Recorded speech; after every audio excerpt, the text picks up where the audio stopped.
Melissa, welcome, Melissa. You're the first one in here. Pablo, you're the second person in on the show. Good evening. It's another edition, everybody. Carol Davies, another edition of Encounters, the late night spiritual UFO talk show on social media. I'm your host, CmdrAleon, and welcome to the show. It is a Wednesday night going into Thursday, and we're glad to have everybody here. The Crafters Boutique, good to see you. Aphrodite, good evening, Aphrodite0711. How are you? Thank you for joining us. And everyone, Charlene, Mel, Hayes, thank you for liking the live, Aphrodite. Gary Haas from Iowa, good to see you. Thanks to the roses, brother. We appreciate everybody. Teresa Peterson, hello. Hello, Pablo and everybody. Everybody coming in here, good evening. So you're in for another great show, Pink Tea. Thank you, everybody, for the gifts, the Heart Me. Thank you, the Crafter, for the Heart Me. Carrie, Susie Q. Welcome, John Jones. Welcome to the show. Good evening. And this is the show. Isabella in Canada. Good evening. I hope you're doing great as well. Taurus, Kathy Higgins. So this is the show Encounters. And I want to thank my whole audience all around the world for being committed to watching this show when you can. I know sometimes people can't because they get busy or they're getting ready to go to bed. Some nights they're tired. So welcome for everybody in here. Jedi Dunn, good to see you, Jedi Dunn. Good evening. Bertha, Alicia Bertha. Everybody, Rudy, welcome to the show. Jordan Mom, welcome. Penny, hey Penny, good evening. Everyone in there, out there, wherever you are, around the planet Earth, welcome. Jay Niner, good to see you. Jay Niner, always incredibly recording and documenting for all the times I've known her. Some incredible spaceship footage out there in the state of Washington. Michelle, good to see you. Tricky Dick, thank you for being here. Everybody come in. I'll Never Conform, welcome. Good to see you. I'll Never Conform. Mountain Girl, welcome, Mountain Girl. Everybody coming into the show tonight. So we never know what's going to happen. We never know what is going to end up happening on the show. That's the way it's always been for 3 years. I kind of purposely, in a way, did that on purpose to make it, so spontaneous that we have no idea what's going to happen, who I'm going to interview, who I'm going to bring up on the show from the audience. Kevin 11, good Queen MT, good to see you. Hank, welcome, Hank.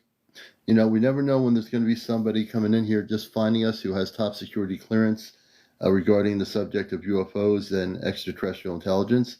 And who knows? That person might be popping in tonight and they have TikTok and they are just watching the show and saying, you know what? We're going to go forward and give some information about top security stuff regarding UFO sightings, disclosure, whatever it might be. So you never know who's going to be in here. Divine Angel, good to have you with us. Thank you. Thank you, I'll Never Conform. Well, I think that comes with a little bit of learning over the last number of years in radio and TV and also my background in being a news director. Actually 2 different times in my life on radio. So thank you. Flux 128, welcome to the show. Good to see you. D, welcome D. Lavola, good to see you, Lavola. Hope you're doing well over there. Divine Angel, thank you for the gift. And I haven't even started yet. Lavola, welcome back. Back in, Lavola. Good to see you, Commander. What did the person say about the Anunnaki and Pentagon yesterday? I missed it.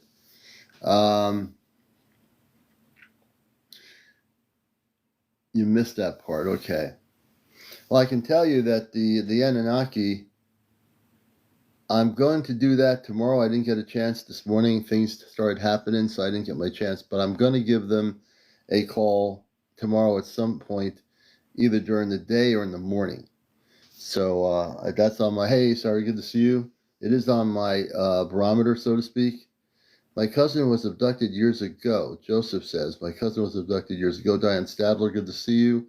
Colt 45. Anita Garcia. Hey, hippie Lisa. Good to have you with us. Good to have you with us, beautiful soul. Good to have you with us, Felicia. Everybody in there. We got hippie Lisa. Scotty Tuhati. That's a good name.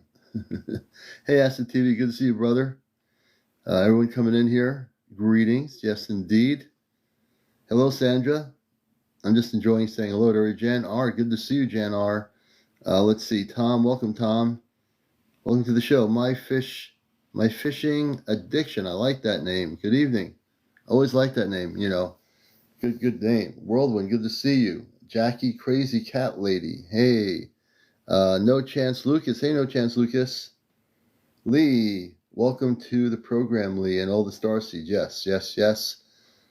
They got me. I lost. Blue Diamond. Hey, Blue Diamond. Authentic Love.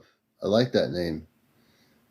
Serendipity. Another good name. April, thanks for joining us. Welcome to the show.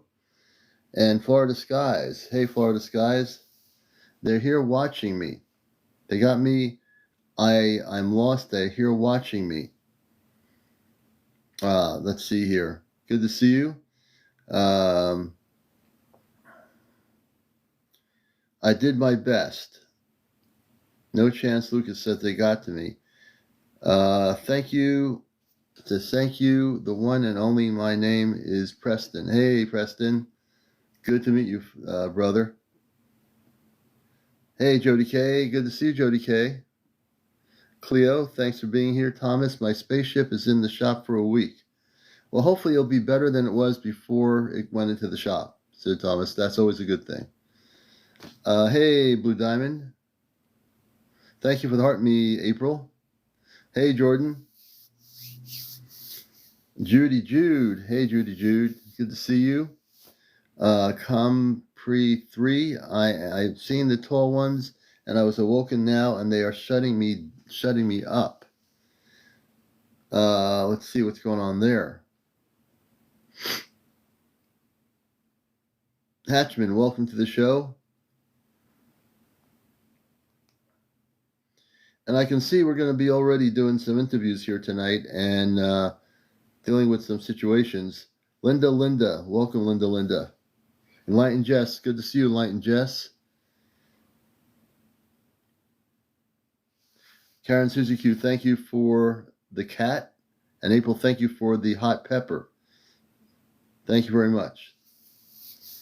If I were to do an Elvis, I remember doing an Elvis impression, but I'm not gonna. When I say thank you very much, I think of Elvis Presley saying thank you very much, something like that. And I don't know how'd that come out. I can't. My sense of humor kind of interferes with my seriousness sometimes. David O, thank you. I love your Elvis impressions. Thank you. Yeah. I might just be a little bit silly and do a little bit of Elvis here. Well, this is a serious show, but I you know me, I tend to have a sense of humor. Thank goodness for that. In this planet, you have to have a sense of humor to live here. Yes, I think he said in one of his, after he did his song, he says, thank you very much, or something like that. I don't know. I saw it in one of his movies or something. He says, thank you very much. I don't know. But I'm going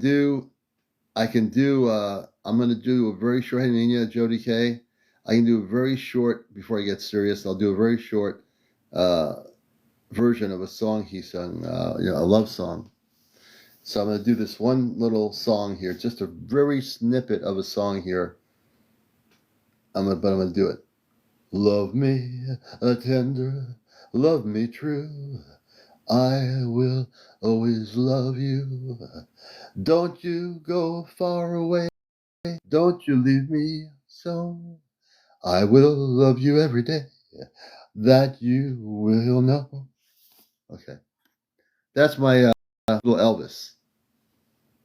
A little bit of Elvis. Thank you. Be honest. If it was not good, let me know. Thank you. Thank you very much. Yeah, I can, I used to have, believe it or not, you wouldn't believe it, folks. Back in my college days, I was the lead singer for a punk band called the Young Russians. And there were 4 or 5 of us, and I wrote all the songs to the group. I had a punk band, yeah.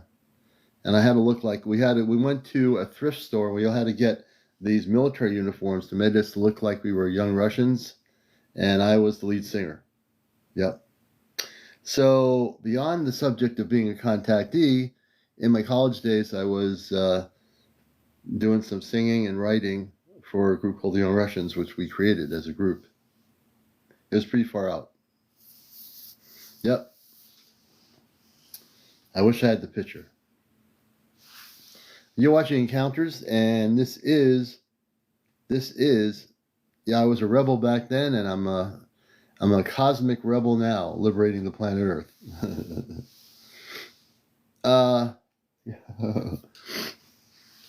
So we're glad to have everybody here with us.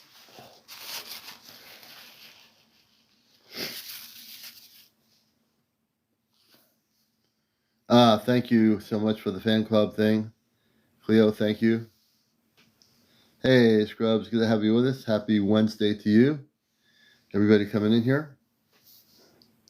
Where else can you get a good show about the spiritual aspects of UFOs, contactees, people that are whistleblowers, and get somebody who can actually sing on their show? Yes.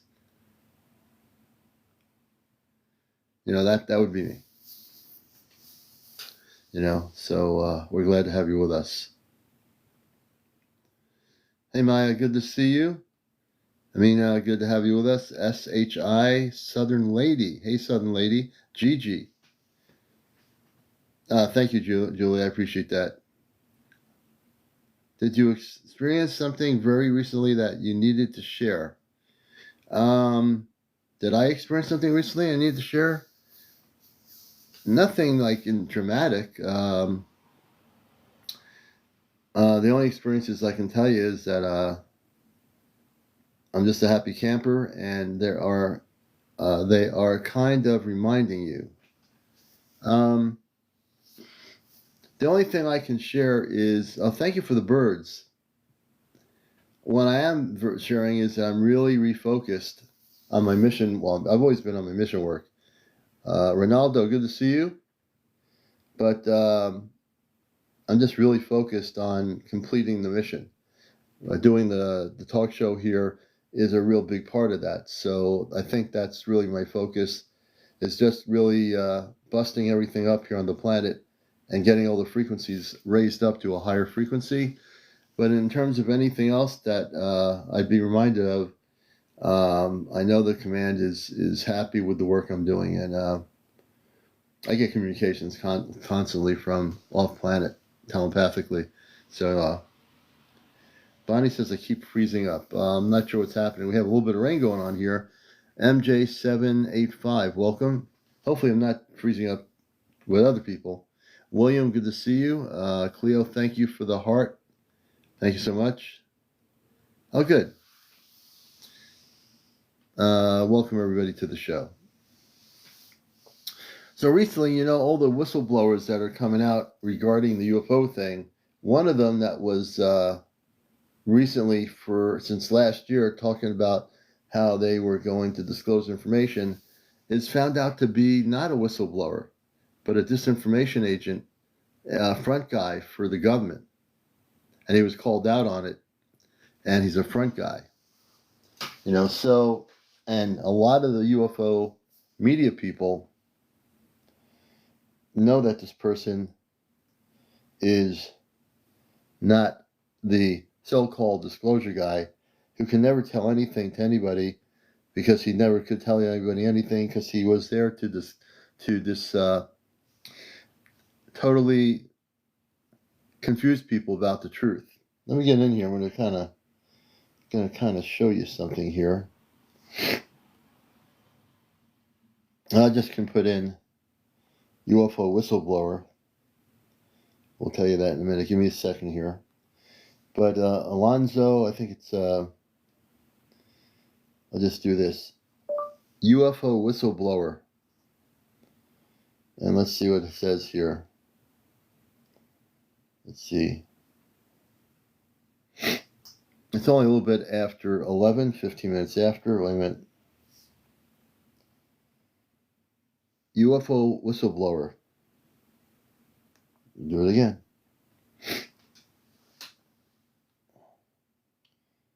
UFO whistleblower. Okay. As the numbers, oh, there we go.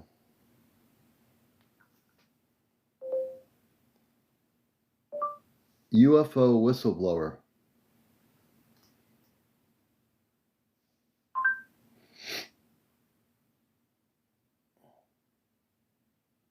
well, not David Grush. This is another guy here. I'm going to put UFO whistleblower as a liar. UFO whistleblower is a liar. Let me see what happens here.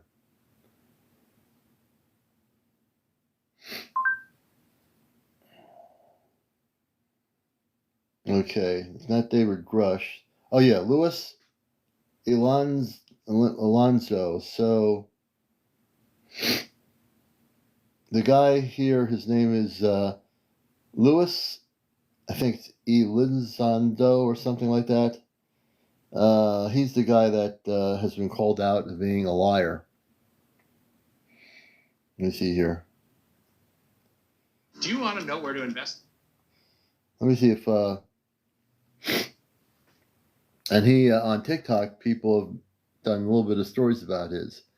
Yeah, he is. He has been found out to be a liar on the whole UFO thing. And let's see what they say here.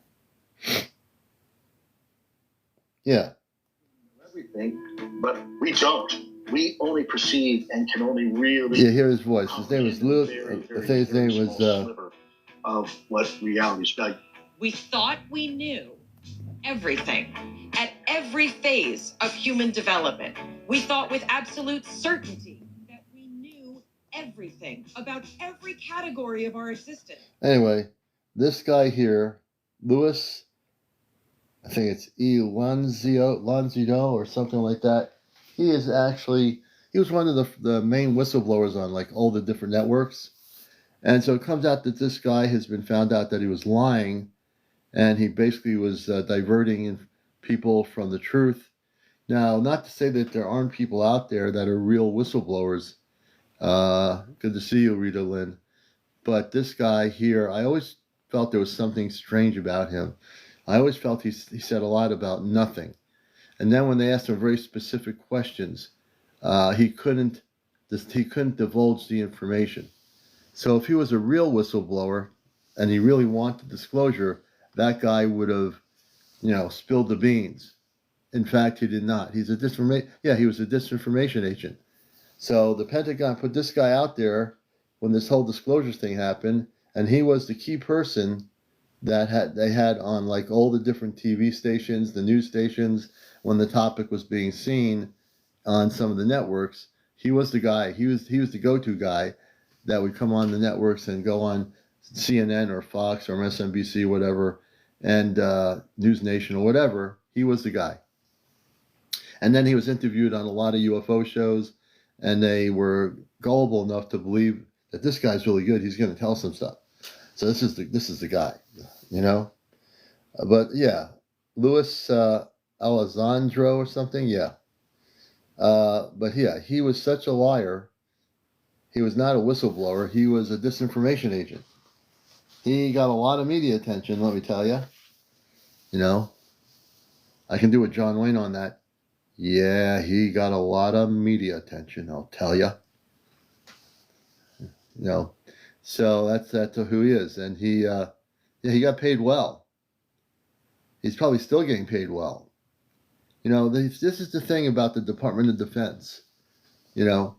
They do what they do, put people out there in public, and they are disinformation agents.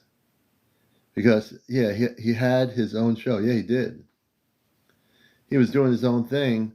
And plus, the media, was duped hook, line, and sinker with a lot of nothingness. If you listen to the interviews he did, he absolutely told us nothing. He shared absolutely nothing. It was a distraction mystery. That's right. He was a distraction. Great way of putting it. This guy was a total distraction. Every time I'd hear him being interviewed, I'm sitting there listening to this guy, and I'm saying to myself, where's the real stuff? Where's the disclosure? Where's the information you have? But he can never tell anybody the real information, And that's the thing I've been saying is that, there are people that really do want disclosure that are in the Pentagon or what have you, and there are people like him that are front men for disinformation. So I believe the Department of Defense has people they put out there to create disinformation, and then there are people that are going against Pentagon regulations or whatever, and coming out and taking the chance to speak about disclosure. And the train's coming by, so that's what you're hearing. You know, Catherine says they telecommunicated with me in '73. I think we're gonna bring Catherine up here. I hope I can bring her up here as a guest. Catherine Hudson, they do telepathic communications with Catherine in 1973. One train coming one way, folks, up near a railroad track. We have another train going the other way, and then in less than an hour, we'll have a freight train coming through. It's just the way it is. Hey, Catherine, how you doing? Hey, I'm good. How are you? I'm doing good. I'm very interested in the 1973 story where you had telecommunications or telepathy. They had telepathy with you. Can you kind of give us the background where you are and tell I our was in viewership? Helena, Arkansas, and they Yeah. came over the back hill. I was 13 years old, and Uh-huh. I saw them, and I jumped up and down. I had a friend with me. I jumped up and down and said, "Take me, please, take me." You know, I was a troubled teenager, and they said, "We are masters of genetics, and yours are not acceptable." They said that to you? Pretty much, it was like I don't know. I didn't hear that, but that's what came in my head. Oh, it came in your head. So they I didn't hear can't. that. It was all telling. Yeah. Okay. Hey, Mahantuk. So I know you've been on before, and maybe some people have not heard your story. And I know, I wanted to bring you on again because I think there's a lot of new people here. And it's great to hear these stories again because sometimes we need to hear them. And I know that when you were on a while ago, we talked about your experiences. Um, and since that time, as you are now in your adult life, Yeah. tell us what's going on with you now in terms Well, of. I just keep trying to talk to them to come. I'm in a wheelchair, so I'm like, you Yeah. could fix me easily, please. I mean, I constantly talk to them, but I talked to them like that. Yeah. they're not. They told me I had piss poor protoplasm, so I guess they just don't want me. I think they were wanting to make babies, but I Yeah, have a genetic that's usually. defect. Yeah, that's what the Zeta. Well, the Zeta would be the ones that probably would make that determination back then. If you were a perfect human species, they probably would have taken you for that purpose. I think you're probably right about your analysis of them. But they said they would be back January the 1st, 27. So, do you believe they're going to come back? I think You, it's escalating. I think something's going on. They're going to have to come back sooner. I don't know why I think that. yeah. But Well, I'm talking about the ones that you were communicating with. Those specific ones that you had communicated with when you're 13, did yeah. they told you they were coming back in January of 2027? Mm-hmm. Okay, Or well we'll have to see what happens. that I would know, that everybody would know in Yeah. 2027. Hmm. Is that bizarre And or what? did you, for people that have not heard your story, did you get any indication as to visually what they looked like? I never saw one of their bodies. I just saw this ship. Just saw It, the it ship. just looked like a regular, what you see a UFO. It looked like a Yeah. flying saucer. And it had lights around it, but I can't remember what color they were. Yeah. Interesting. Well, we'll have to see what pans out with your experience from when you were a kid. That would be Yeah, and interesting. they said they signed a contract with Eisenhower that they could take babies. I don't know. It's all crazy. When I start even talking about it, remembering, I'm like, I gotta be crazy. Well, you're not crazy. So let me ask you a question. When you were 13, they used telepathy and they told you through conscious communications that they made an agreement with Eisenhower? Yes, I think so. I don't. You know, I mean, isn't that bizarre? it's nothing bizarre if it's actually the truth of what you're experiencing. So if you remember that specifically and you're saying to yourself, I remember them telling me that they made an agreement with Eisenhower, that would be the Zeta, then they're communicating with you and they're giving you that much. These beings are telling you, we had an agreement with General Eisenhower, which I've talked about before. The Zeta made an agreement with Eisenhower. Well, He aren't made an they agreement. He mean? made a what? Are the Zeta mean? Are they hostile? Are they hostile? Many Yeah. Zeta have done things through agreement to try to. They have the ability to. They were given the ability. Well, they only had the ability. They were given the agreement by Eisenhower to abduct human beings, and they are not good So for that's the most true. part. Yeah, that is true. So when you said when the Zeta being communicated with you through telepathy back when that was when you were 13 years old, correct? Yes. So as a 13-year-old, they're talking to you through your consciousness and telling you that Eisenhower, they're saying Eisenhower specifically because they met with him, not maybe that specific Zeta. They met with him and he told them that they can do this thing. And they were telling you that, yes, they had an agreement. And that's pretty interesting when you hear stories from people that have been abducted or communicated with by these Zeta. You're one of the few people that have stated from your memory when you were 13 years old that the Zeta is telling you through telepathy, Eisenhower, we had an agreement with Eisenhower, and they obviously would know who he is because the president, Eisenhower, gave them the go-ahead to do what they wanted to do. Yeah. So that's true. Yeah, that is absolutely true. Wow. I know about the agreement that Eisenhower did with the Zeta. I absolutely know a lot about it. And he also, Eisenhower disregarded the option of going with the positive space people.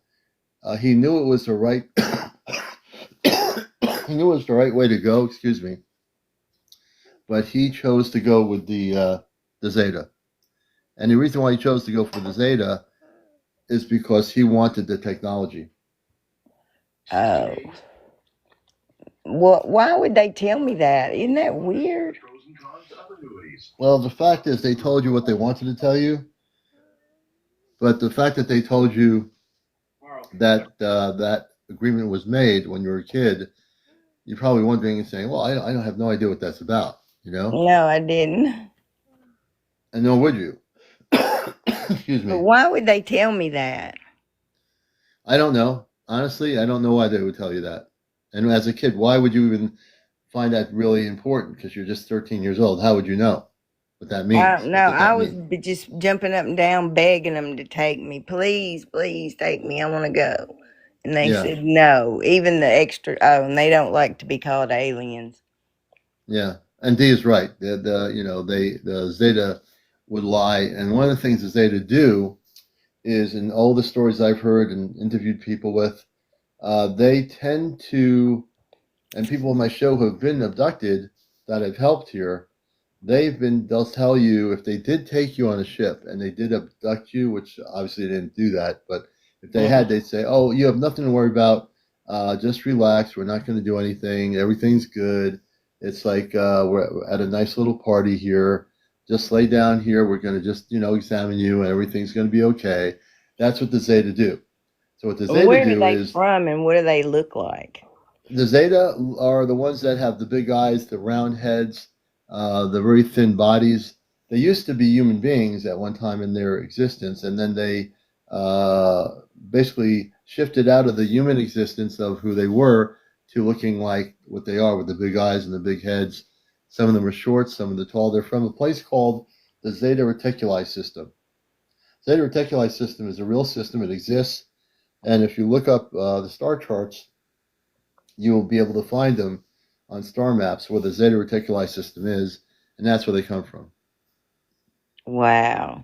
Yeah, yeah. So they are So why would deceitful. they They tend tell to me anything? I don't, that's kind because of confusing. I'm surprised they told you. Usually they do what they do and then they leave. They'll be back. They know who you are. I mean, let's put it this way. if you think the Zeta don't know where your location is, they know where you are. They can come back whenever they want to. Well, why don't they come back?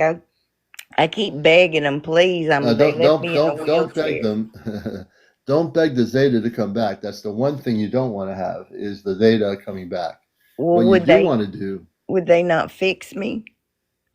the Zeta are not there to fix you. The Zeta are there to utilize you for their own purposes. The Zeta are never going to fix anybody. They can't even fix them. They haven't even fixed themselves. They messed up their own civilization. Let's put it this way. The Zeta are advanced in terms of travel. They have spaceships, but they are not advanced spiritually. That's the one thing they lack is spiritual enlightenment. They're just basically there to do what they've been doing for the last 70 years. They are leaving the planet. They're going to have a hard time coming back to Earth when there is massive contact with very positive space people that look like us. Those are the people that you want to communicate with. And the only way you can learn how to do that is not to beg the Zeta to come back. You don't want to have the Zeta come back. Well, okay then, Zeta. They ain't coming back. They don't. Obviously, I just wanted them to help me get out of this wheelchair. Well, the Zeta are not going to be the ones that are going to be your friendly types to do that for you. I think if that ever happens, it's going to be the positive ETs, which are the space people, the spiritual star people. They're the ones that can help you with that once there is some sort of major contact on our planet, whenever that's to be. All right, and we don't decide the date or the time of it, but there are the other side of the coin, Catherine, that are the positive ETs. And you can learn to just do meditation, listen to higher dimensional music, meditation music, and just focus on Christed beings of light. And again, as you do that, as you get into that state, and say, I would like to connect with the Christed beings of light, the star people that I'm connected with. If you use that whole thing of Christed star beings of light, always use that Christed terminology in your meditation. You'll eventually have communications at some point. I can't tell you when, to be honest. It happens when it happens. What do I say? What do you say? You just say that my name is Catherine. I wish to connect with my Christed star family. And use always the word Christed star family.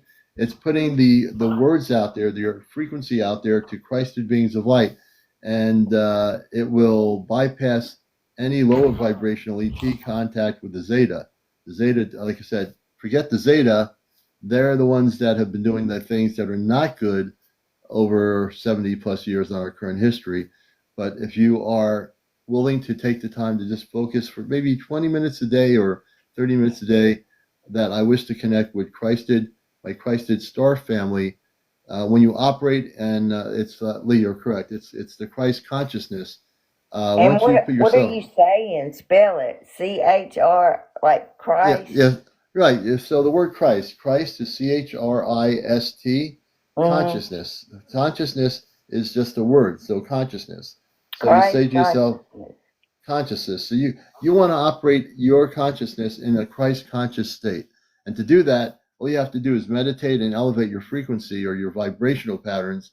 And this way, you throw yourself out of the Zeta frequency into the cosmic Christed being frequency, which is where the space people operate. The spiritual beings, the space people that look like us. Are you still there? Hello? Oh, the camera's muted. I mean, her mic's muted. Catherine, can you hear me? Catherine. Let's hope nothing weird is going to start happening here, folks. Catherine, do you hear me? I didn't mute her or anything. What's going on? Catherine?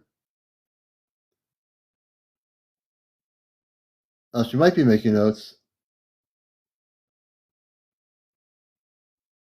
She might be writing. She could be writing notes. Now understand there's a difference between Christ consciousness and religion. Or maybe she had a call. We're going to think, Brandy, Bradley, I'll go with that. Maybe, hey, the Enlightened One, good to see you, brother. Let me see if I can Let me try to unmute her. Catherine, you there? Yes. Okay, you somehow got muted. I unmuted you. Did I you hear don't know any? what happened. Did you touch anything on your phone? Well, there's a whole bunch of things popped up. Wait a minute. So, did you touch your phone at all? No, but something You did pop up. all right? So let me just slow you down. So everyone, Catherine Okay, did I got not them touch. off. Okay, so these things popped up on their own. You didn't touch your phone, correct? I don't think so. Okay. I will go with that for now. But I unmuted you because you were muted. I couldn't hear anything you said. I'm sorry. No, no, no, no. Don't be sorry. You're fine. How do you get my picture on there? I don't know how to work this. The picture thing, you don't have enough followers yet to go on camera. But when you Oh, do get to like about 100 or two, I think it's 200 followers, then you'll be able to go on camera. So right now, you don't have enough followers to do that. You have about 86 followers. So you're how not do you going to get be too, followers? people just follow you. Oh, okay. Yeah, it's the thing that people do. So if they follow you on Yeah, somebody TikTok, just started. I'm gonna follow them yeah, back. yeah, there you go. That's how you get the followers. The more followers you get, then Oh, eventually you get up to where you need to be. So you'll get there. cool. It's all good. Well, I want to thank you again. It's Christ consciousness. It's a way of thinking. So when you go into what I call the Christ conscious state and meditate for 20 or 30 minutes, you'll be able to elevate your vibration. You know, so that's all good. Well, All you right. say Christ consciousness, Yes, that's what it is. Christ consciousness. and we're talking Yeah. about Jesus Christ, or Well, let me put it this way. We're not talking about religion. So when we talk about Christ consciousness, it has nothing to do with the 3D religion. It has to do with elevating your consciousness to where the space people are. The good space people operate in what they call Christ consciousness. So when I talk on my show, even before I ever had a show here, everything I do in my workshops and so forth, I always operate in what I call Christ consciousness. okay. Yeah, And absolutely. what are the names of the beings?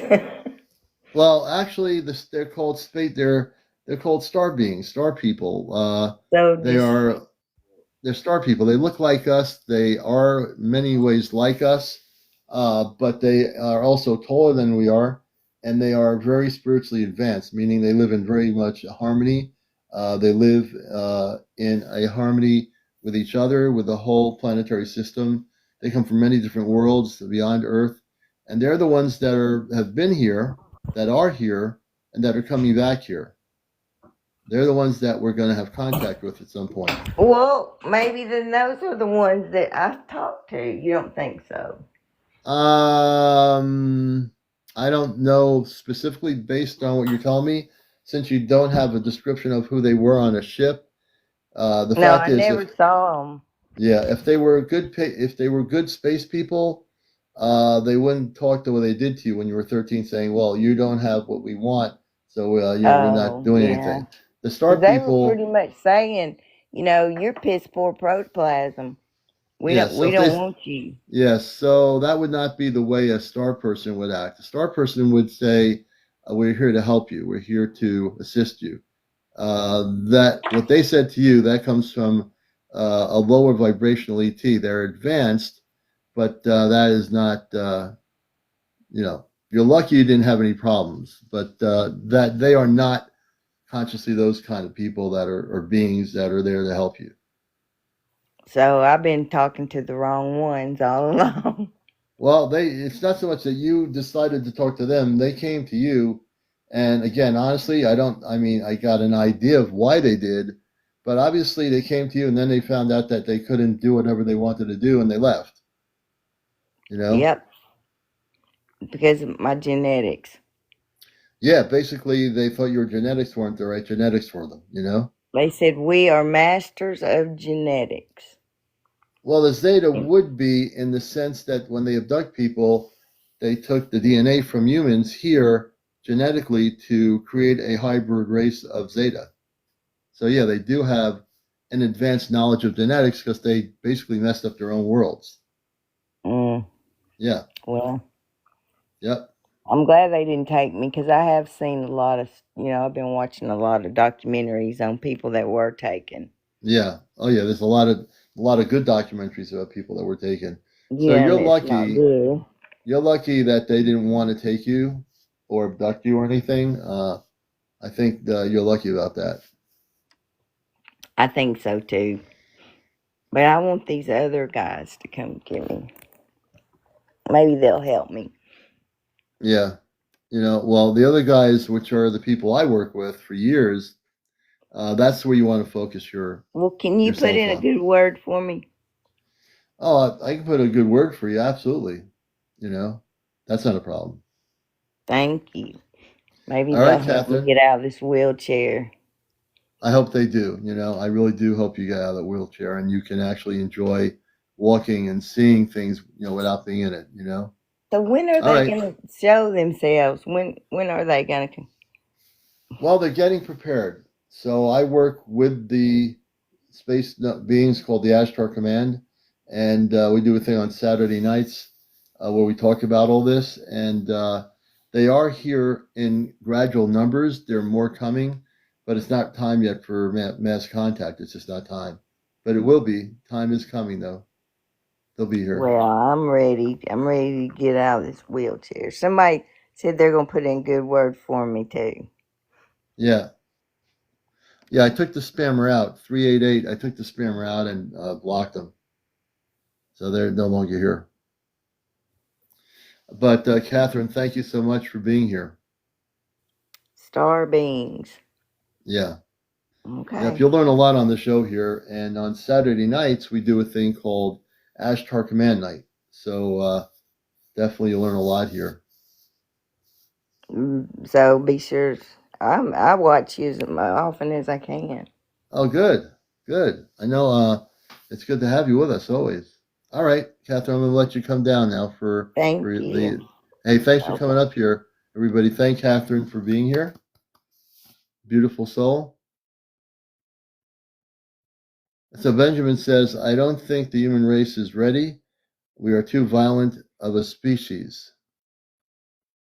So let's bring Benjamin up. We love bringing people up here. Benjamin, come on up if you want to. This is Encounters. You have to be over 18. No kids on the show. No smoking. No vaping on the show. No drunks. No politics. No religion. No naked people. No kids. Let's see what else. Oh, I guess he decided not to come up. So that's how we do it. We have Ray and Mary here. So the commander, also one of my other things in my protocol is no negativity, no attacking any guests, any of that stuff doesn't fly. No shape shifting. Hey, Kit Kat, good to see you, sister. So I've always increased my list of my protocol for the show, and no trolls. Captain Glasgow, good to see you. Everybody coming in here. Hello, Daniel from Canada. Maybe, maybe next time I will, Kevin. Uh, maybe next time I will. I'm gonna wait till she has enough people so I can actually bring her on. And one night I will definitely do that. Sassy Lassie, good to see you. You're watching Encounters. Let's get it going here. We want to get up to 100,000 by 1 a.m. We're at 198. We should be at this juncture about 11:45 in the evening. We should be over 200. But I know every night's different, so we go with it. You know. Whoa! Don't want to break any crystals here. Hey, Philadelphia, good to see you. And we got a whole new thing of apple cider. Whole new half gallon of apple cider. Hey, Papa Smurf, Sassy, Joey, Rockstar. So the topic is varied. Well, it's always the topic, but So you were just talking to Catherine about her experience when she was 13 years old. Yes, Elaine, that's one of my addictions is apple cider. Excuse me. So I have a lot of crystals here. I mean, they're all behind me here, but this is one of them. This is a Lemurian starseed crystal. This is a big one. So you're asking me what crystals? Get a Lemurian starseed crystal. They come in all different sizes. My diabetic, no. I just like apple cider because I live in New England. So actually, my green screen, you're seeing it. This crystal. All my crystals are real powerful. 20 years of being able to get crystals. This is like a big device. Every crystal I have is like a big device here. And when I do my workshops, I choose which crystals in person I bring with me, and I use these crystals to do healings. So these crystals have a lot of energy and a lot of power. And if I were to do a test right now with this crystal in my hand, and you close your eyes, I bet you would feel the energy. I don't know if everybody would, but I bet some people would. All my crystals are space devices. I very specifically am guided in the last 20 years by the Astro Command. They'll say, Commander, stop. You need to get this crystal. You're not going to find the crystals I've got. You might be lucky if you do. This is over 20 years of going to crystal shows, big ones, and then seeing these crystals, and they stop me and tell you, this is the one you're getting. Ah, beautiful crystal necklace. Connie Hart. Hey, Connie. So, yeah, this is a large Lemurian. Yeah, they choose you. So I can try something here. I guess we can do an experiment for a minute here. So if you want to see me do this, I'm going to take this crystal here and I'm going to shoot energy out of the crystal into the broadcast here. And I'm not saying everybody's going to feel it. I'm not assuming that. I don't ever assume anything. I don't know where people are in their levels of consciousness. But I want to see how many people feel it. My friend Enlighten feels it. So I want to see how many people feel it. Now I want you to close your eyes, relax, and we're going to do a little test here. See, I like doing these things. I did have moldavite years ago, but we lost it. It was a big piece of moldavite. And as I stand here holding this crystal on encounters, I want to see how many people feel the energy. And like I said, I know not everybody's going to feel it.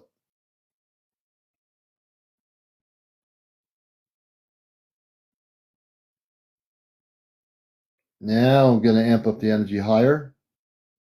I'm going to purposely amp the energy in the crystal up higher into the room. We're going to shoot some energy into the room. Kit Kat says I lost my Liberian. Oh, desert glass. I got one of those, Kit Kat, just recently, 2 of them.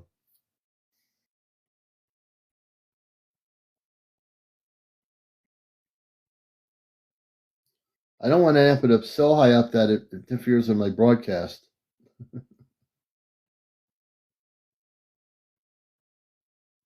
Now I'm going to really amp it up here, folks. It's going to affect your phones a little bit in a good way, but wait a minute.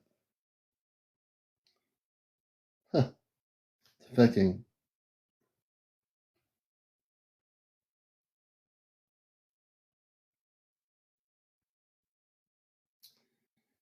And Line says a light came through, so you can know that I'm the real deal. When I do something like this on my show, I'm really doing it to let you know that this stuff is real. These crystals are definitely amped up. You just got a bad headache. I hope that headache goes away.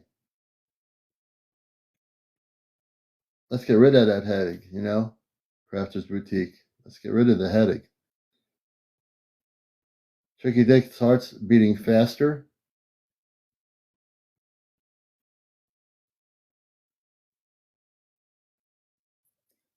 A warm feeling in my stomach. Hey, Jay. My phone is amping up here.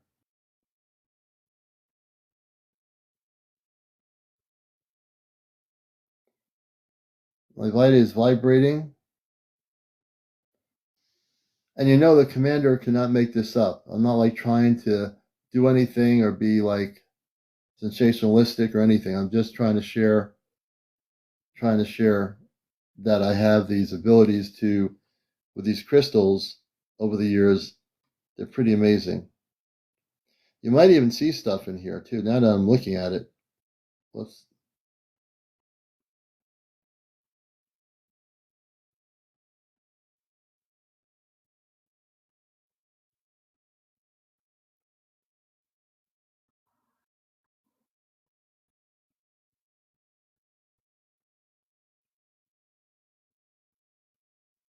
Hey Wilson, glad to have you with us. Ed Wilson. I'm new. What is it, or what does it do?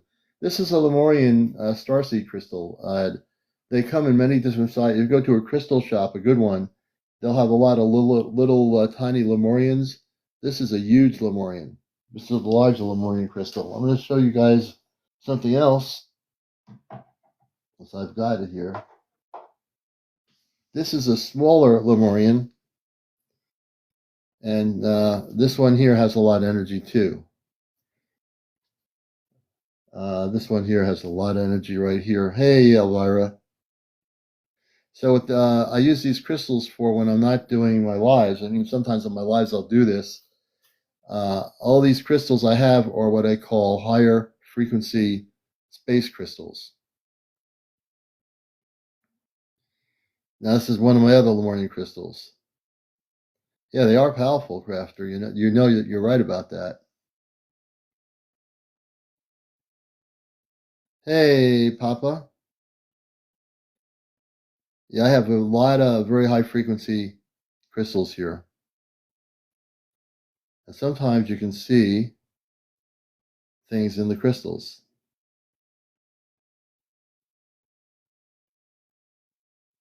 Sometimes you can see things in the crystals.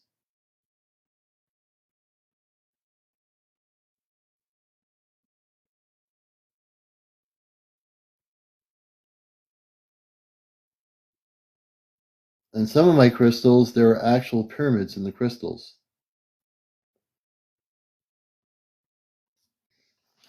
And I think it's time to share some more things here with you. Let me see here. I'm just turning around here for a moment to decide where I'm going. Give me a moment here. I think this one would be good. Here's another one. Check this out. Sometimes on encounters we do this with people. These are all crystals that we've been guided to by the Ashtar command. You can see pyramids in here if you wish to. You can feel the energy is really bright. Hey Lupita. Hello Maria.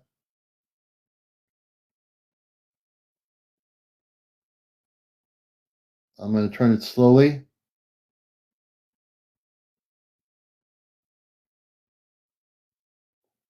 And everyone's going to see something different. Now I'm going to put it straight up.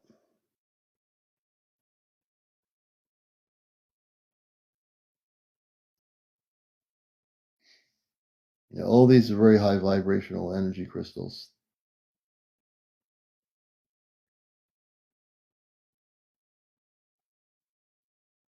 Okay, that's enough of the crystals for tonight. We'll do it again.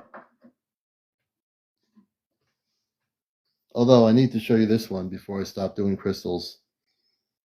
This is another one here.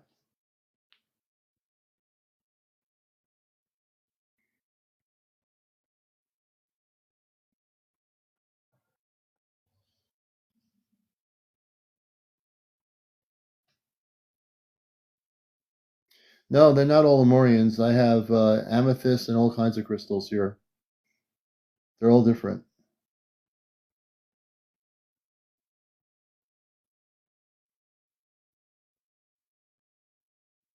All right, enough of my crystal thingy here. I love these crystals here. So yeah, I'm glad I showed you. They're all from all over the place. My crystals, I get them at the East Coast Gem and Mineral Show that happens here in New England every year in August. I've done that show for over 20 years. And they come from all over the country, and that's where I get the crystals from, primarily. Not always, but most of the time. I use the crystals to amp up the energy frequencies. I have big slabs of selenite. I should probably, I'm going to do this, and these things are heavy. Let me see here. I will show you a big slab of selenite. This is going to blow your mind. Give me a second here. Should I do this here? Wow, this thing is heavy, man. I'm going to go off the screen for a minute. This is going to blow your minds, folks. Check this out. This is a big slab of selenite. You want to get your minds blown away? The selenites I use, these are to amp up the frequencies in the meditation room. This thing is really heavy. It's really big. When I tell people here that I have crystals, I'm telling you, I have crystals. This is huge.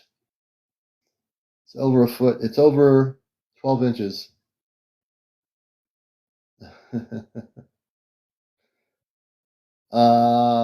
Definitely over a foot high. So this thing has a lot of energy. This is all natural. There's not. This is not really a kind of really polished as much as they're cleaned up out of the mines. This thing is big. Okay. So I'm sharing some of my higher dimensional frequency crystals here.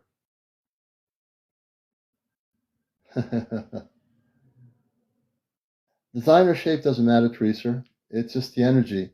It's the energy you feel from the crystals. So, yeah. If anyone comes in this room and you've never seen a selenite this big, this is big. And I've not seen them. They probably do come bigger, but this is the biggest selenites I've ever seen. Now, I'm not going to drop it. If I drop it, it'll be definitely not happening. So TikTokers, here's what a big selenite looks like on Encounters. Not only are we a UFO spiritual talk show, but I'm sharing some of the biggest crystals I have here that I use for cosmic work. And this, I'll tell you what, if you put one of these big selenites in every window, you'll amp up those rooms. So if you ever find these kind of selenites, buy them, put them in your windows, and they'll amp up the frequencies. These things are definitely really big. Portals might appear. They could. They could, relic to riches. They could appear. And this thing is not light. Let me tell you, I'm holding it right now, and it's heavy. Okay, I have another selenite crystal I'm going to show you. So I'm going to show you one more selenite because I'm almost addicted to the crystal thing here. And then we'll get on to some more discussion. Let me put this down. Hold on a minute. Okay.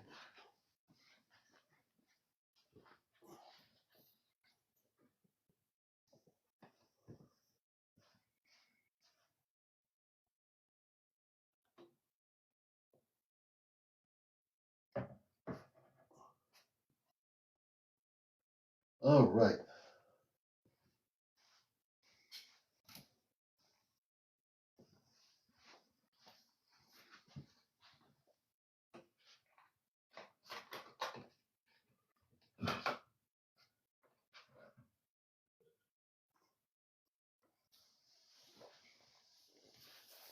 Here's another selenite piece right here. This is my other big selenite right here.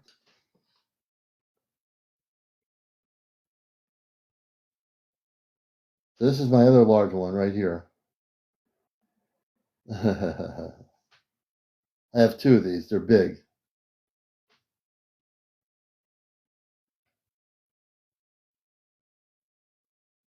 Yeah. Thank you. I got these in New England at the East Coast Gem and Mineral Show. So wherever you live, if there's a huge, big crystal show, that's where you go to get them.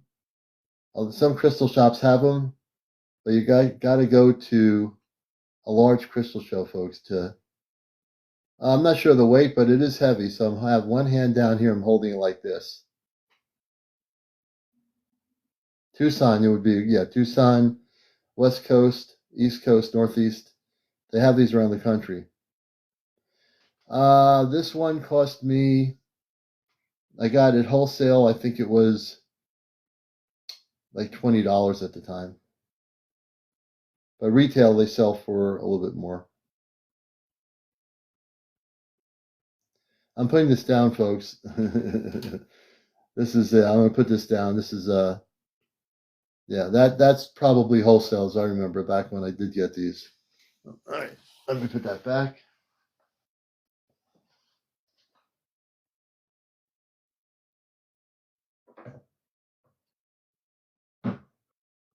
Okay. All right.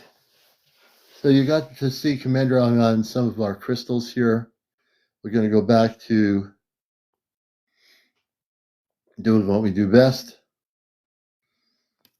And that was a little bit of show and tell there for everyone who likes our show Encounters.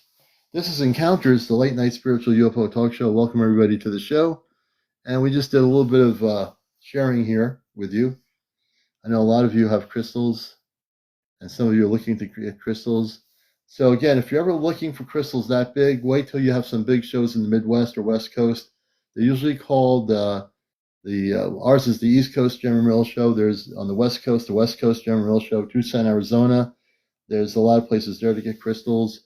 Just have to go and do searching for crystal shows or national crystal shows, and you can find those kind of crystals. There's no danger associated with crystals. I've never had any problems with crystals. There's never a danger with crystals. I've been working with crystals on my workshops in my house for probably over 20 plus years or more. I use the crystals to amp up the frequency in my house for positive communications with the space people. So my purpose is not only that, to also when you have really amped up crystals of higher frequency, it clears all the energy in your house, apartment, or condo. It will clear the energy up. So when you do have contact with extraterrestrial intelligence, it amps it up so that you can have contact with very higher frequency beings. Oh, no problem, Teresa. I was happy to do it. I think my favorite crystal is my amethyst cathedral, my big one here, and I feel that's a beautiful energy that I always feel when I come in the room here. You know, this is where I do my show, so yeah.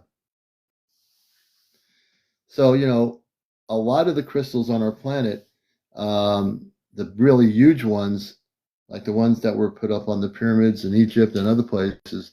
The pyramid in Egypt used to have a crystallized structure on the top of the pyramids that disappeared. Now, no one's really sure if the crystals on the pyramids were taken by the space people off the pyramids or what happened to them. But the pyramids, for example, are beacons to space. And when they had the crystallized structures on top, those were transmitters and receivers. Dolly says, watermelon tortellini is my favorite. Interesting. Thank you, Divine, for the heart. I appreciate that. So you always want to have high vibrations in your home. Rita Lynn says, I saw a dragon's tooth. Interesting, Rita. You know, and the crystals that you have can amplify your rooms. I believe every room out there, if people, you know, if there were crystal people that were to come to your house and say, oh, we can amp up your room and get your room prepared for contact with space people, the way you would do that first is internally through meditation and through amping up your consciousness. The only thing that the crystals will do is amplify the frequency of light in your room. if you're on another planet with space people that came from a very peaceful planet, you probably would find crystals in their homes. You'd probably find, crystal devices or crystal this, crystal that. You'd see that in their homes off planet. Hey, yes, you have. Good to see you, L7. Good evening. Do prisms have any energy? I think the reflection of energy from a prism could have energy. I have never really studied prisms or energy with prisms, but it's possible. Ritalin says they help calm me down. So in this world or in this community of the non-traditional UFO discussions, which I deal with, the more non-traditional, crystals do play a part in our enlightenment, in our existing, in our increasing our frequencies, And as we elevate our consciousness and having that frequency amplified in our houses, that's really important. As we become more, do I remove them? Can you explain that question? Do I remove them? Let me see here. Oh, interesting. They just discovered light has solid matter. Let me see here.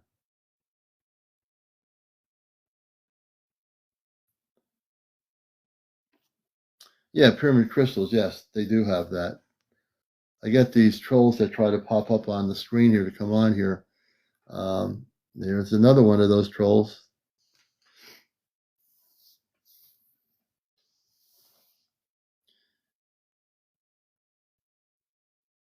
I'm just looking at the comments. Tiara, good to see you out there in Atlanta.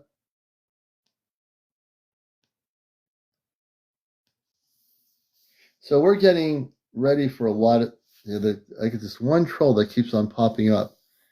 UFO Sheev, good to see you, brother. UFO Sheev is a good friend of the show over in the UK. I wish TikTok would not let these trolls just pop into your screen. Hey, Catherine, thank you for the gift. So with all the things happening now, oh, good, Jay, you're still amped up. That's excellent. Julia, welcome. With everything going on, thank you so much for the heart me, Roselle. With everything going on with the energy levels, it's really apparent to me that we're moving forward. With all the obstacles that are presented on social media, in regular things. Thank you for the roses, by the way. Vlyra, thank you for the heart me. There are certain obstacles that will be in our way to try to stop us from getting to that point of contact in the UFO community. But the UFO community is very vast, very diverse, and completely different. There are all levels of the UFO community. And our level on this show, we take the UFO community to not just nuts and bolts discussion. We want the UFO community to look at the potentials of where we're going right now. We want the UFO community out there, since we're on TikTok, the UFO community on TikTok, not just look at documenting and video recording unknown objects, but there's a lot more going on than the recording the unknown objects. We're talking about intelligences that are letting people around the world record them for a specific purpose. Okay? And the people need to wake up. And that's really, and Sunchild, welcome. And when we say wake up, the key word wake up, or two words, is really important. So humanity needs to wake up. How people wake up is up to them individually. I had Trin H.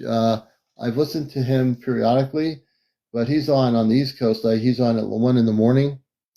I used to listen to Art Bell. I was on Art Bell's show many years ago when he was in the camper in the desert or whatever. That was the good old days, And I do remember when I talked to him. I talked to him about the space people and everything when I was on his show years ago. Art Bell was a true. He was amazing. Art Bell is amazing. Hello, P. Good to see you. and have a good evening. The Golden Ship Friday. Friday, if you haven't heard about it, I'm doing the second major program on taking people off planet. We're going to do a journey to the Golden Ship, which I'll be guiding everybody in my live to. That's Friday night at 11 p.m. Eastern. I have the video up. It's been up for a while, since last week. And again, we're going to do another journey off planet to an actual ship as big as the Earth. I call it the Golden Ship of Light. And it actually does exist. So some of you have been asking me, when is it going to happen? If you go to my video, please share it. You can share it with other people that you think might be interested in going off planet. It's going to be, keep a journal. You're going to have a journal or some blank couple sheets of paper. And when you come back, just write down your experiences. Yeah, the Ship D is the size of planet Earth. It's a golden ship of light. It's as big as the Earth. It's circular, and it's actually a living ship. And people will be able to experience it. We'll be doing a guided journey, so I'll be guiding people off planet. I'll be facilitating it on my live here. And I do know some people are going to have the experience, and some people might not. Nope. I think it's Taiken Sino. God does exist. Matter of fact, God exists, the creator, God, the source. God is what created the whole multiverse. God does definitely God exists. Sophie just came out of work at 11. Okay. Is it astral traveling? Yeah, I guess that you can define it that way, but it's actually more than astral traveling, because you're going to be going into a Merkaba state. So the Merkaba state is where I take people and they leave their body, and their body, the astral part of the body, leaving the physical body, is intact. But what you do with the astral body is it becomes a ship around your body. It's a living ship. So you're able to travel beyond Earth to what we call the living ship, which is the Golden Ship of Light, which is way beyond our solar system and galaxy. And in the outer skirts of our universe, that's where this ship will exist. So if people follow my protocol when we do this, I will guarantee you'll have an experience. I guarantee it. Hey, Bram, good to see you, brother. So I'm going to take everybody to this thing. I've been doing this work with the Golden Ship of Light workshops in Connecticut for a couple of good years, and they are real. I don't do anything that's not real. I don't fake it to make it. That's a good, I just came up with a good motto. I don't fake it to make it. I might have to have a bumper sticker made up like that. Where do I get these thoughts? Anyway, so I'm going to take people off planet, and it's going to be real. Now, astral traveling, Merkaba, similar, but it's more specific that your body becomes a living ship. Your physical body stays in the room. If we were in a physical room with 20 people, your bodies are safe. You just go out of your body. When people talk about the outer body experience, this is not just like, oh, I'm going out of body, having an experience. We're giving you a very specific area where you're going to go to. You're going to go onto a spaceship as big as the Earth. Everyone I've done this with in my internal workshops personally, live in a room, they have kept a journal. They remember everything they did. You'll be going to, when you go on the ship, I can tell you there are huge meditation spaces. I can also tell you that when I do these workshops internally, as I did in the town next to me, there's a big metaphysical center that I love. I love the people there, and I've done workshops there. When I do these workshops, everyone keeps a journal next to them. When they come back, if I were in a physical room, I go to each person with my very, very high, powerful crystals. I do a little energy, like a blessing, and then after that, they tell me their experiences. We sit in a circle, and in that circle, each person gets to share what happened, and they all remember everything that happened. They all remember exactly what happened. So when I do this, excuse me, I had to get some apple cider. When I do this, I guarantee you, if you follow my protocol, you'll have the experience. Now, I know because it's TikTok, we're not in a room where it's a controlled environment. So there are people coming and going. So that's a little bit difficult. But if people really tune in at 11 and stay with it, I guarantee you, if you focus, you'll come back with an experience you'll never forget. I guarantee it. Yes, Andrew. Yep. I definitely, I've been on the journey for a lot of years, and I do a lot of workshops before I go on TikTok. I still do them, and I'll be doing them here in the summer in what we call a place called the Red Barn, which is one of my favorite places. And we'll be doing some more internal workshops. And also locally, we have a local crystal shop here that I love too, and I'll be trying to do some stuff at this crystal store. I've done workshops in upstate New York, in Woodstock. Halfpint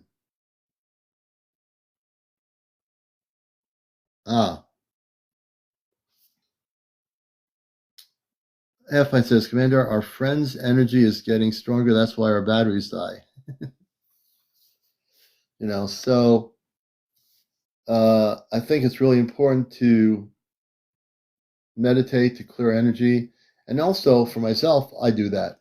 I take time to meditate. I'm not on my electronics all day long because that could not be a good thing.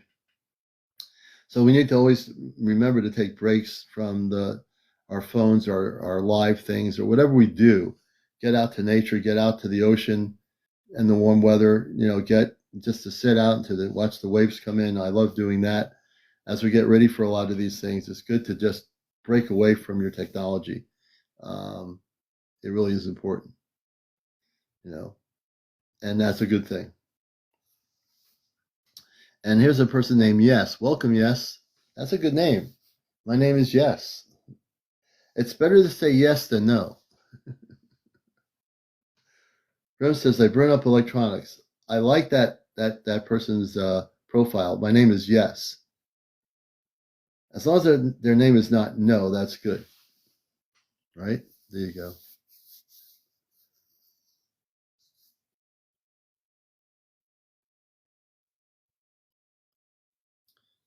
And I'm just looking at, hey, Jude, everybody. There's somebody in the queue here.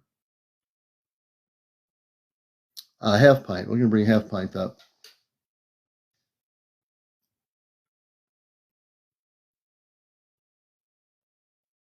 Let's see. Hopefully TikTok is not going to go nuts tonight, technically speaking.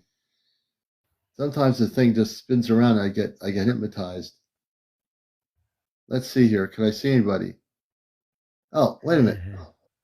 Wait a minute. What just happened? Hold on. I'm trying to do something. Trying to turn this camera around. I've never met this person in my life. I don't know who they are. Oh, no, I'm just kidding you. How do I turn my camera around? Oh, there it goes. Wait. She's this person, Half Pint, she's very new. She doesn't know how to use a camera yet.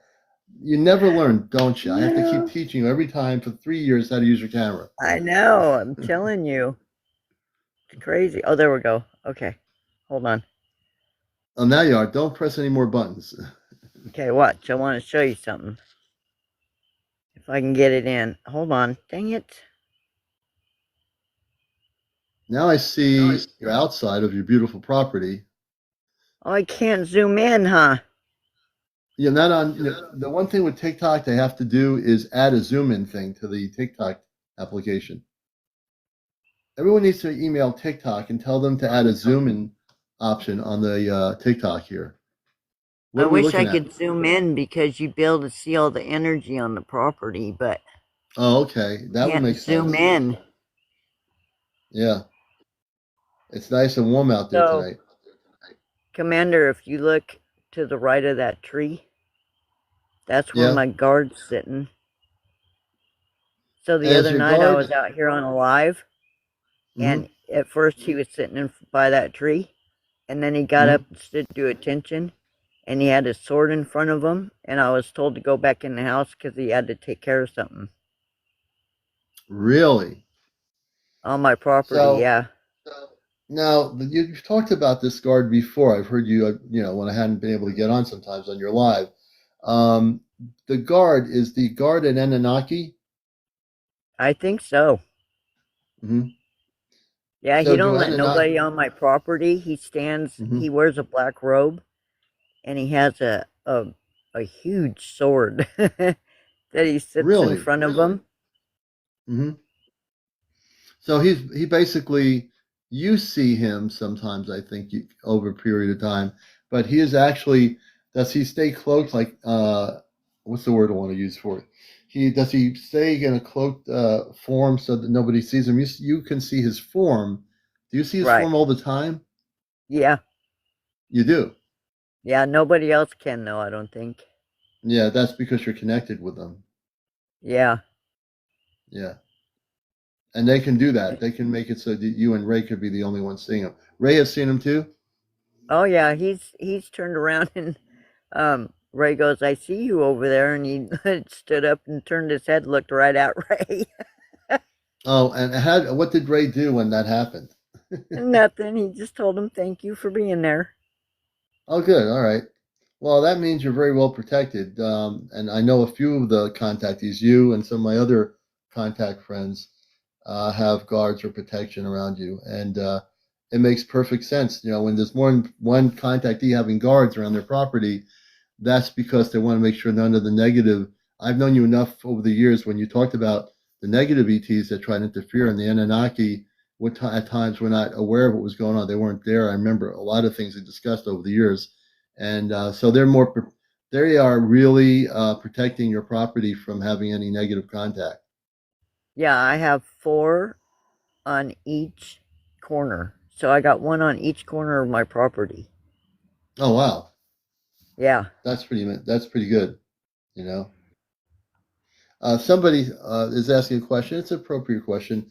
Why would a guard excuse me, you only getting a little cold here. Why would a guardian have a sword out of all weapons? A pew pew isn't more effective. We won't say what a pew pew is. We're just going to leave that alone. But uh, Yeah. yeah, we're going to leave that alone. I don't want to get in trouble here. But and isn't it interesting? Why would the space people like the Anunnaki have a sword? So I don't think they use pew pews. And Yeah, I thank think the God. swords, look, the Anunnaki are so intelligent, they probably don't need their swords. But I think they use that for, um, how do you say it? Like, don't come on the property or else. Yeah, yeah. It's just a symbol of saying we're here to help protect our Yeah. starseed family here on the property. Don't come here. Yeah. And the low vibrational ETs that have interfered with you since I've known you in the early days of our friendship, it seems like you're not having any problems. Oh no, I'm good now. You're good now. Remember when you had the problems and we talked about it on the show? Oh yeah. You know, So and I still have, so the acre of land that you see, the acre and a half that I walk around during the day, yeah. that's protected. But the Hmm. outside is not protected. So I can sit Oh, here and across interesting. the street. I can see things in my woods. Yeah, They do not come across the street. They stay over yeah, there. yeah. Now, this is an interesting question. And if you don't know who Half Pint is, she's a contactee. Her husband, Ray, they've both been contactee. Initially, when I met Half Pint, her husband was the one always going on the contact with the Anunnaki, going on the ships. They've had Anunnaki. I remember everything we've discussed over the years. Anunnaki that came into their home, they'd be translucent.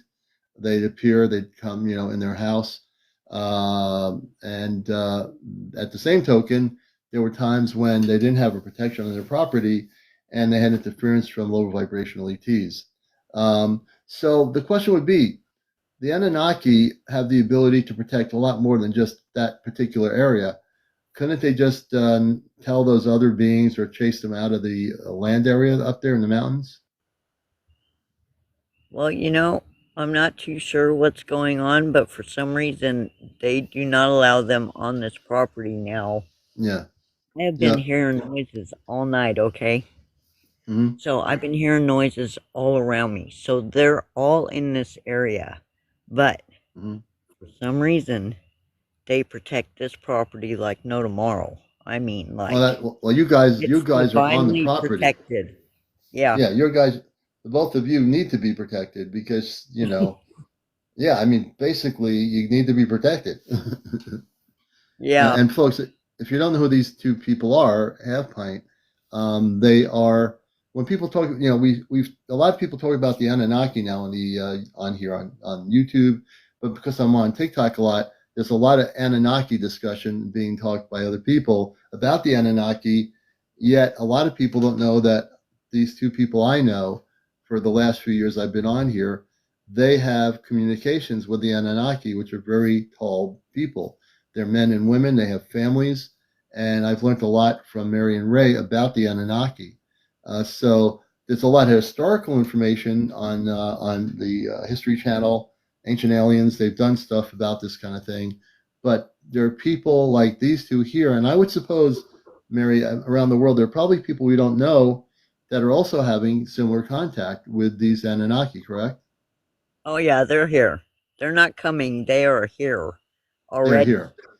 Yep. Have you met any other people through this medium of either TikTok or Facebook that are also, when you tell the story about the Anunnaki, that say, oh, I'm over here in Sweden and I'm having contact too. Yep. You have? Oh, yeah. And what did they tell you? These other people that are human beings having a regular life like we all are.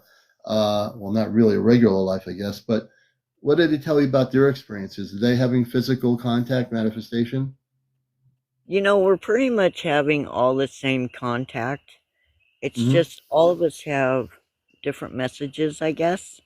Yeah, Like the messages that I get is to help people and to love and peace and all that stuff, right? Like yeah, I'm not getting like I don't know, some of the stuff that some people are getting. Like some people act like they're totally against us and they're not.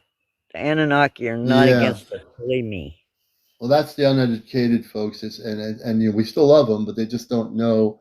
That's what happens when people try to tell you, and you're having the experience that you're not having the experience that they're negative, or you're having the experience, but the Anunnaki are no good. So we know, and you even told it about it in your stories, the history of the Anunnaki when they started, they weren't there initially for positive purposes, but something happened in their existence that changed the way they looked at the whole universe, right? Yes. And people can change. I think what happened was is God gave them another chance to make it right and they did.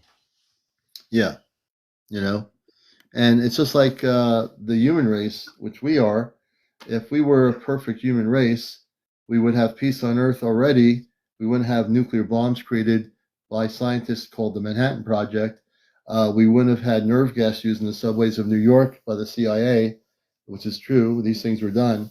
My father was in the Air Force back in World War II in Papua New Guinea, and there were cannibal tribes in the jungles, and the Japanese and the Americans were at that time in war with each other, and so with all the stuff we had then during that period, we as a planet are going through a lot of changes now, and we still have a lot to deal with because we still have billions of people on Earth that don't necessarily all work with each other to live in peace. But I think the space beings, the Anunnaki, as you said, they changed. They also transformed their whole society into a much more loving group. But they're also here to help our planet.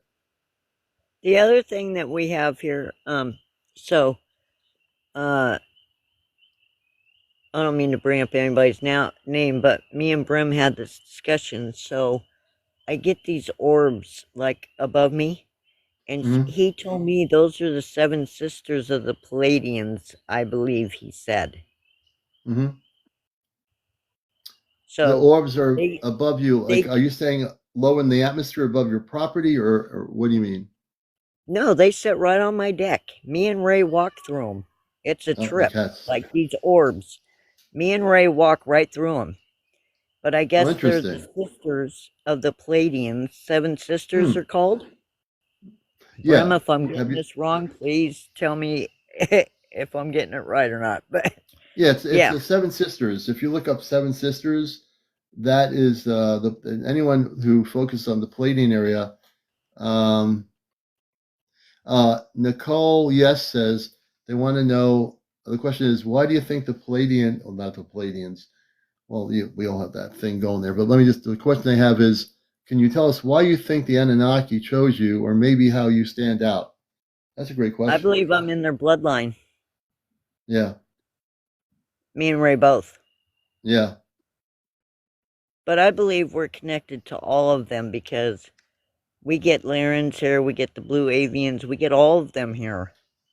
Like, yeah, it's really weird because they come in waves. Like, me and Ray could be sitting out here on the porch, and then all of a sudden, it's like we start getting these feelings, and it's like they're all standing here with us. It's pretty trippy, but it's pretty cool at the same time. no, it could be, it's a new thing. I mean, I've always it was so interested in all my years of studies of intergalactic civilizations before I had any Facebook or anything. I always would watch these documentaries about the Anunnaki and these statues that portrayed the Anunnaki as these big gods with these big hats on that were looking out at everybody, and the Anunnaki were the ones that did all these things. But the realization is the Anunnaki some people think that the Anunnaki created our existence, which is not necessarily true. The Anunnaki were created by the same creator that created all life in all the multiverse.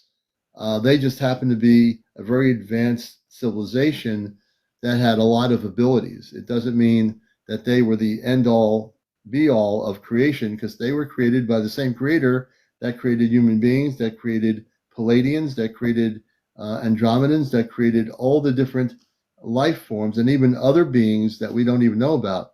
Because let's face it, you know, it's just something that has happened.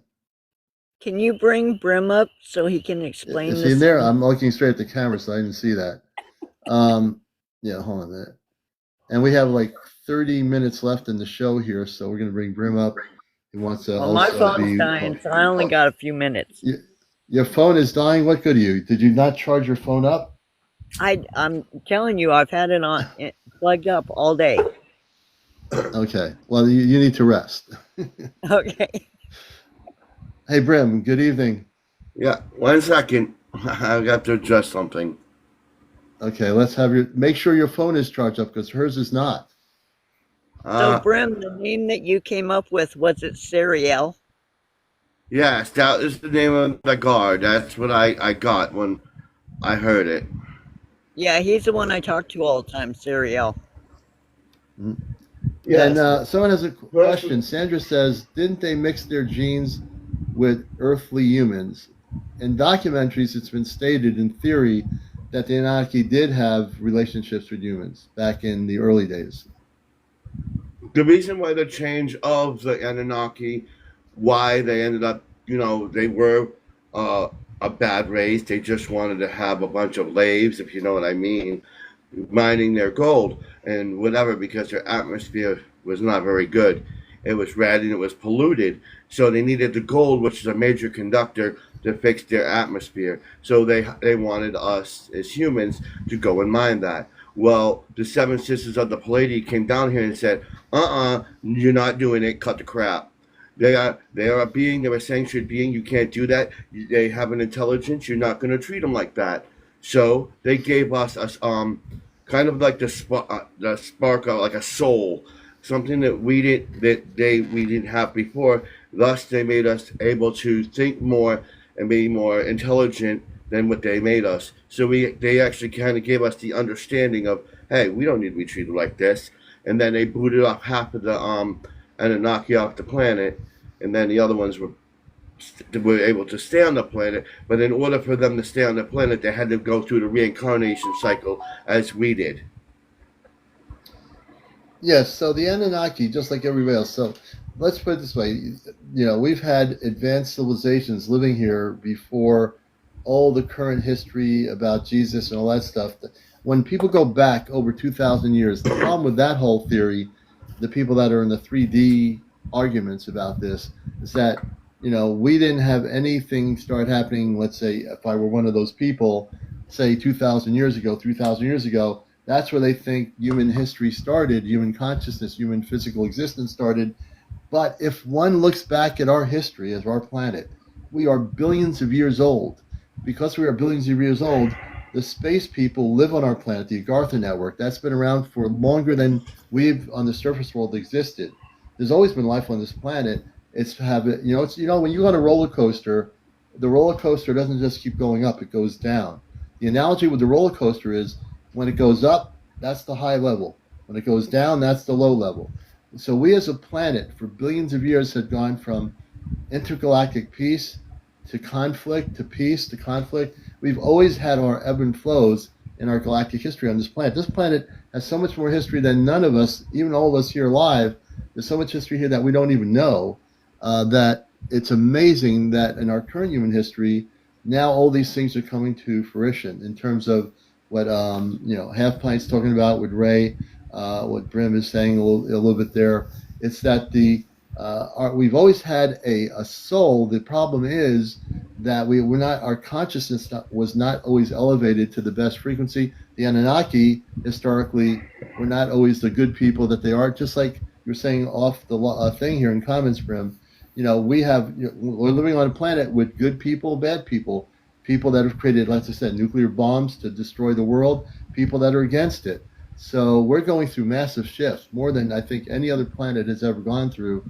We're seeing a major shift in our planet, and we have to be prepared. That's why it's so important that we operate, and that's why I had my meditation the other night when I was not on, is that I got my messages.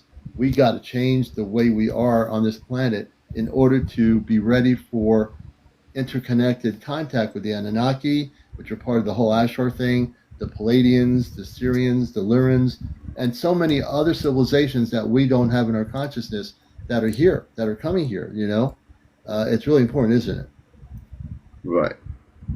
And Yes. and what a lot of people don't have the understanding is that this is not the first iteration of Earth.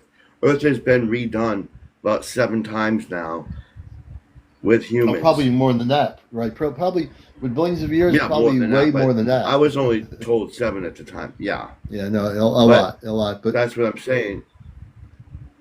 Yeah.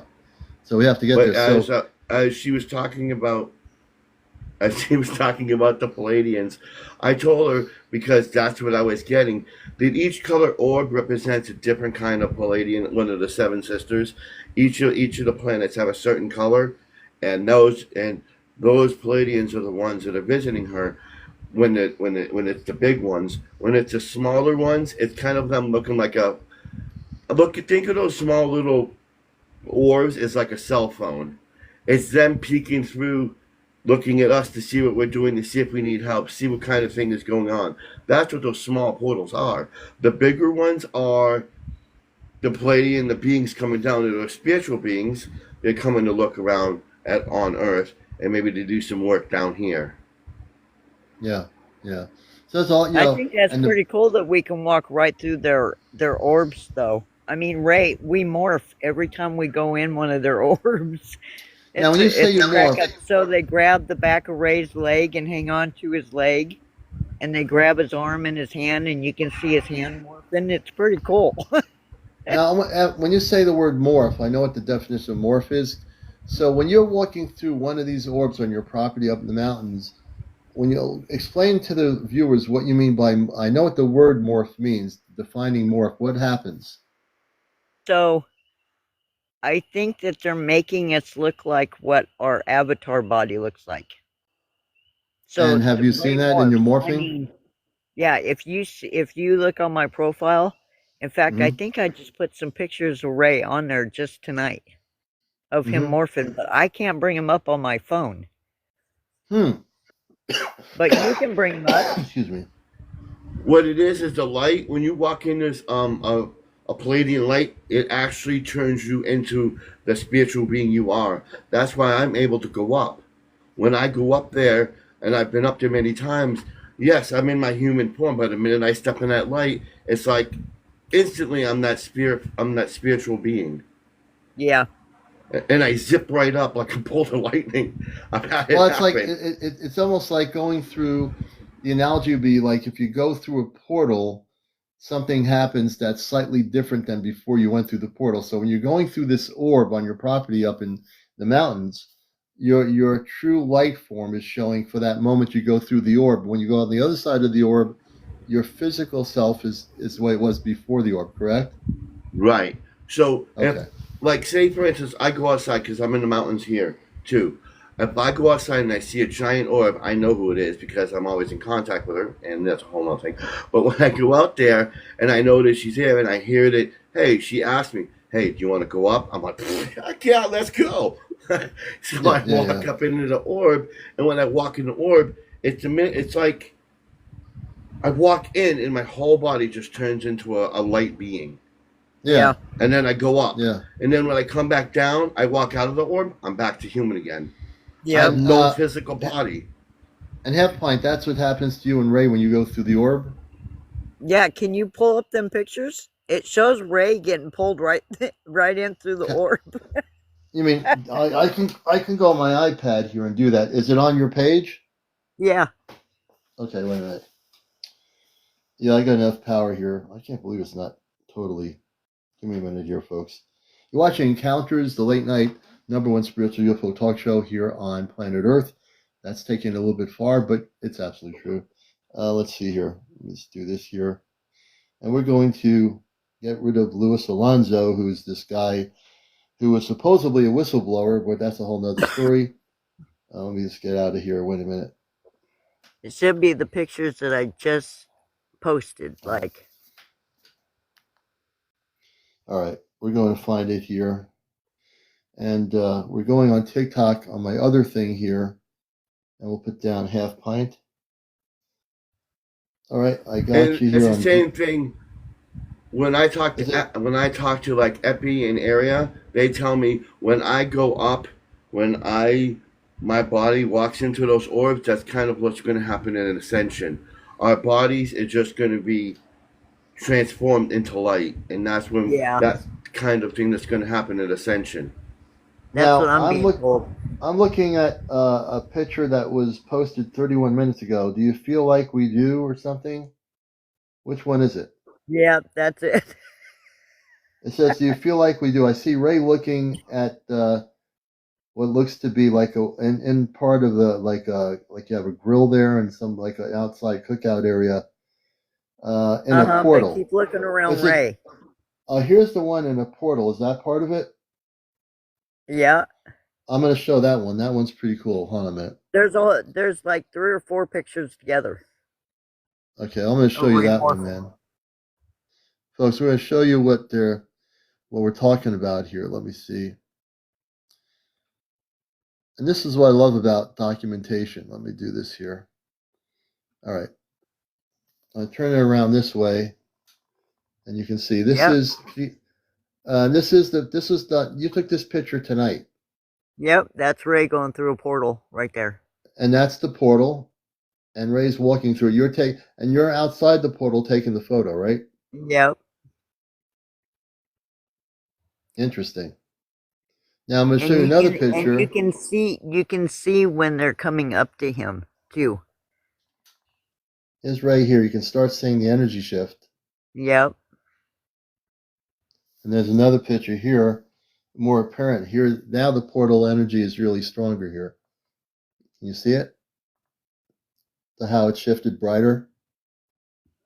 And then if we go back to the third one, this is when he has already walked into the portal, correct? Yep. His whole And body then almost there's a disappears. couple on there where they're holding on to his arm and his leg So in the portal. in the portal, the Palladians are holding on to his arm and leg, right? Uh-huh. Okay, look at this.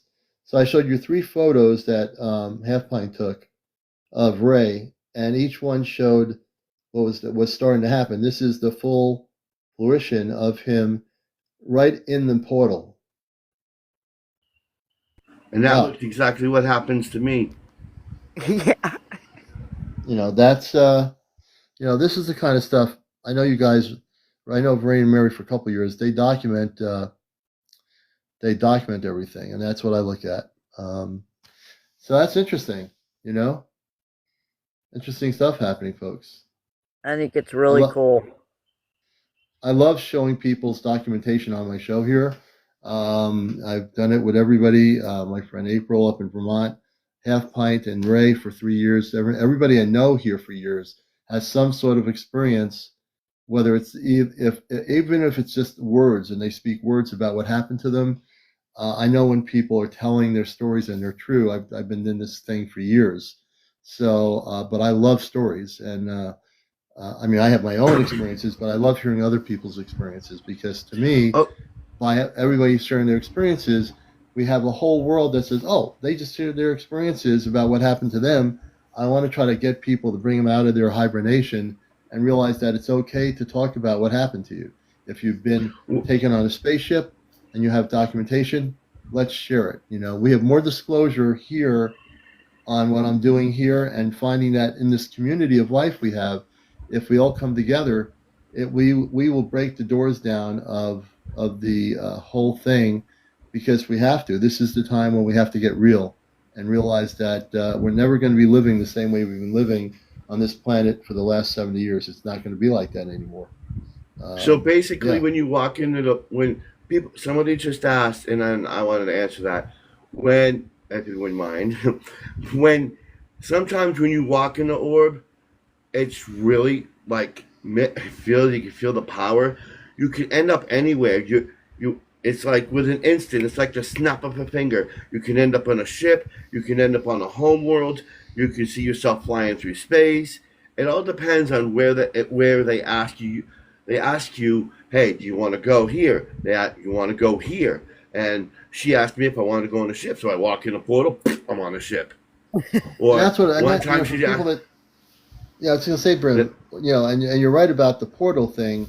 When a portal, a galactic portal, now let's just also, there are different kinds of portals, but a galactic portal is a specific portal.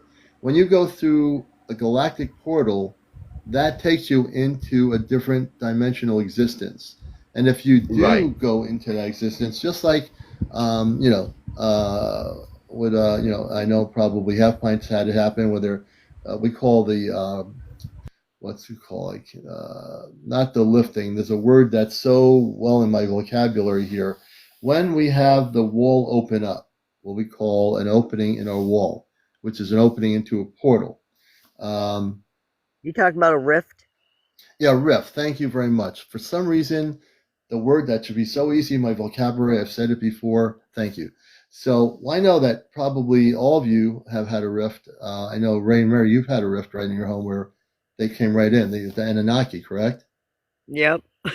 Right. I know that April's had rifts because I've documented her story for 3 years, as I've documented your story. I've known Brim for as long, and a number of other people, and everything is recorded on my program, so it's on my YouTube channel.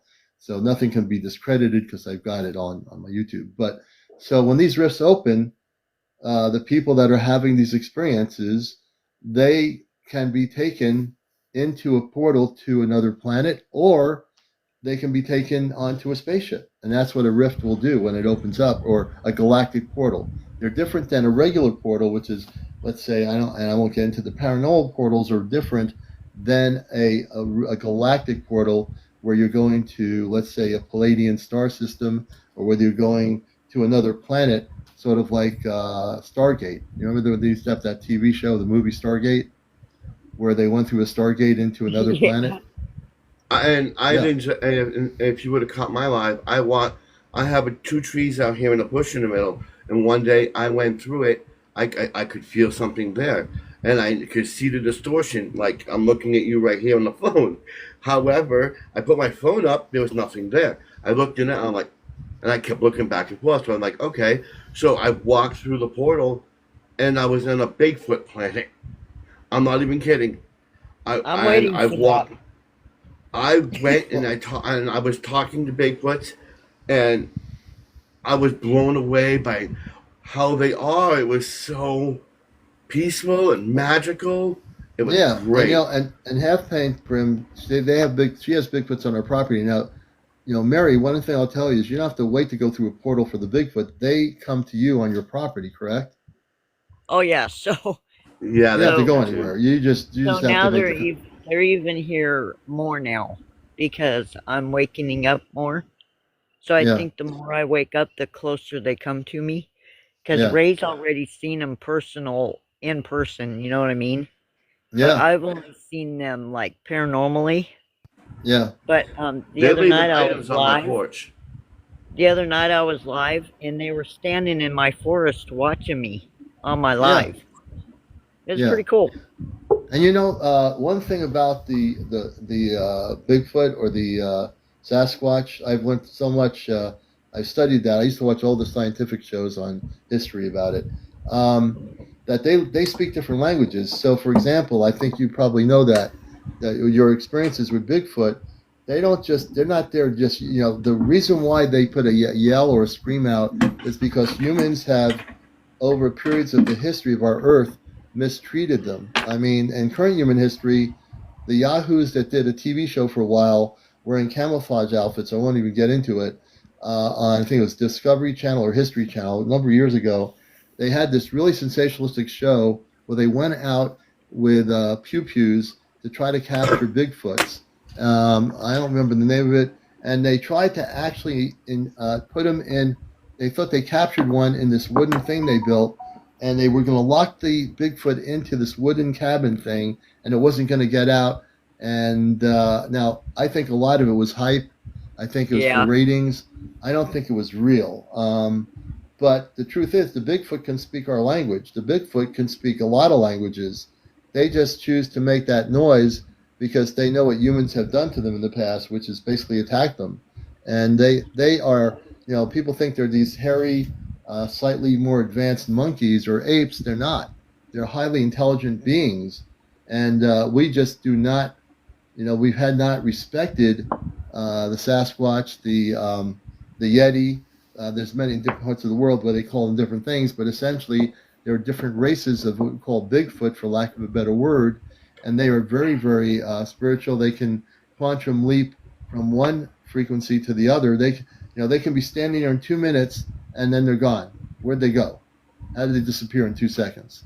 I have a Right? How, Bigfoot that comes on my property that's brown and gold. They left items on my porch. oh yeah, This Hey, is Bigfoot one will of do the that. items. Commander, you need to bring me down because my phone's dying because I'm Okay, I'll outside. bring you down. So, I'm going to bring you down. Have fun. Your phone's dying. You yeah. better get it. You better get it. I'll get. No, okay, bring it down. So I'm going to bring you down here. Let me do. Thanks for coming up here. I know Thank Ray's you, sleeping as he Commander. usually is, so I'm going to bring you down. All right, and This right here, I have no idea what this is. They left this I on my don't know. porch one Yeah. day. Oh yeah, they They leave left. things. People have. Oh, the Bigfoot. Yeah, they'll leave things. They do. Everyone I've had who's had a Bigfoot story on my show for 3 years, they leave things, and the other people have left food out for the Bigfoot, and the Bigfoot takes the food, and they have a relationship with them. You know. They left me this stuff. They left me stones.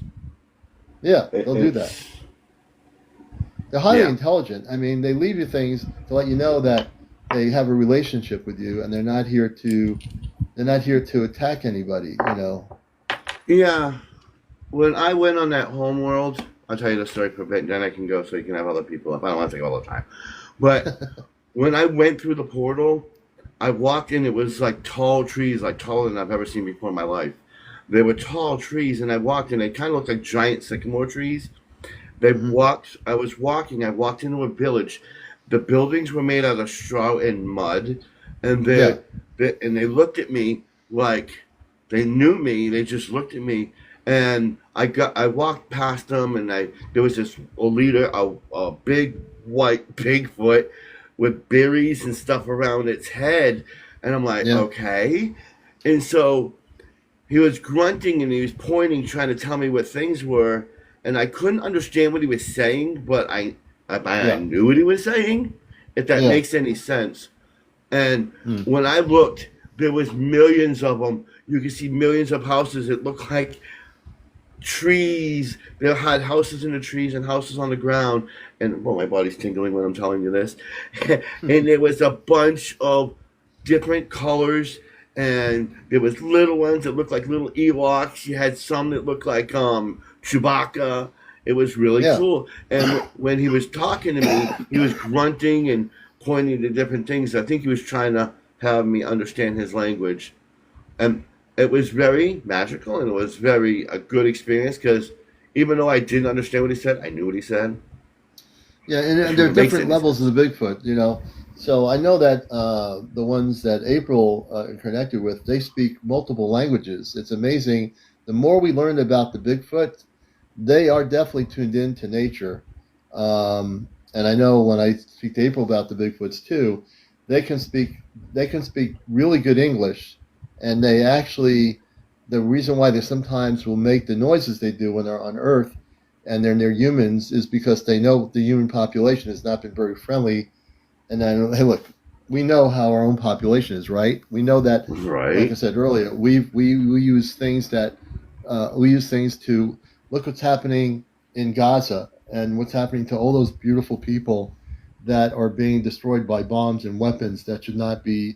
All these people are just, we should love everybody, and people with the weapons are trying to destroy a whole culture of people.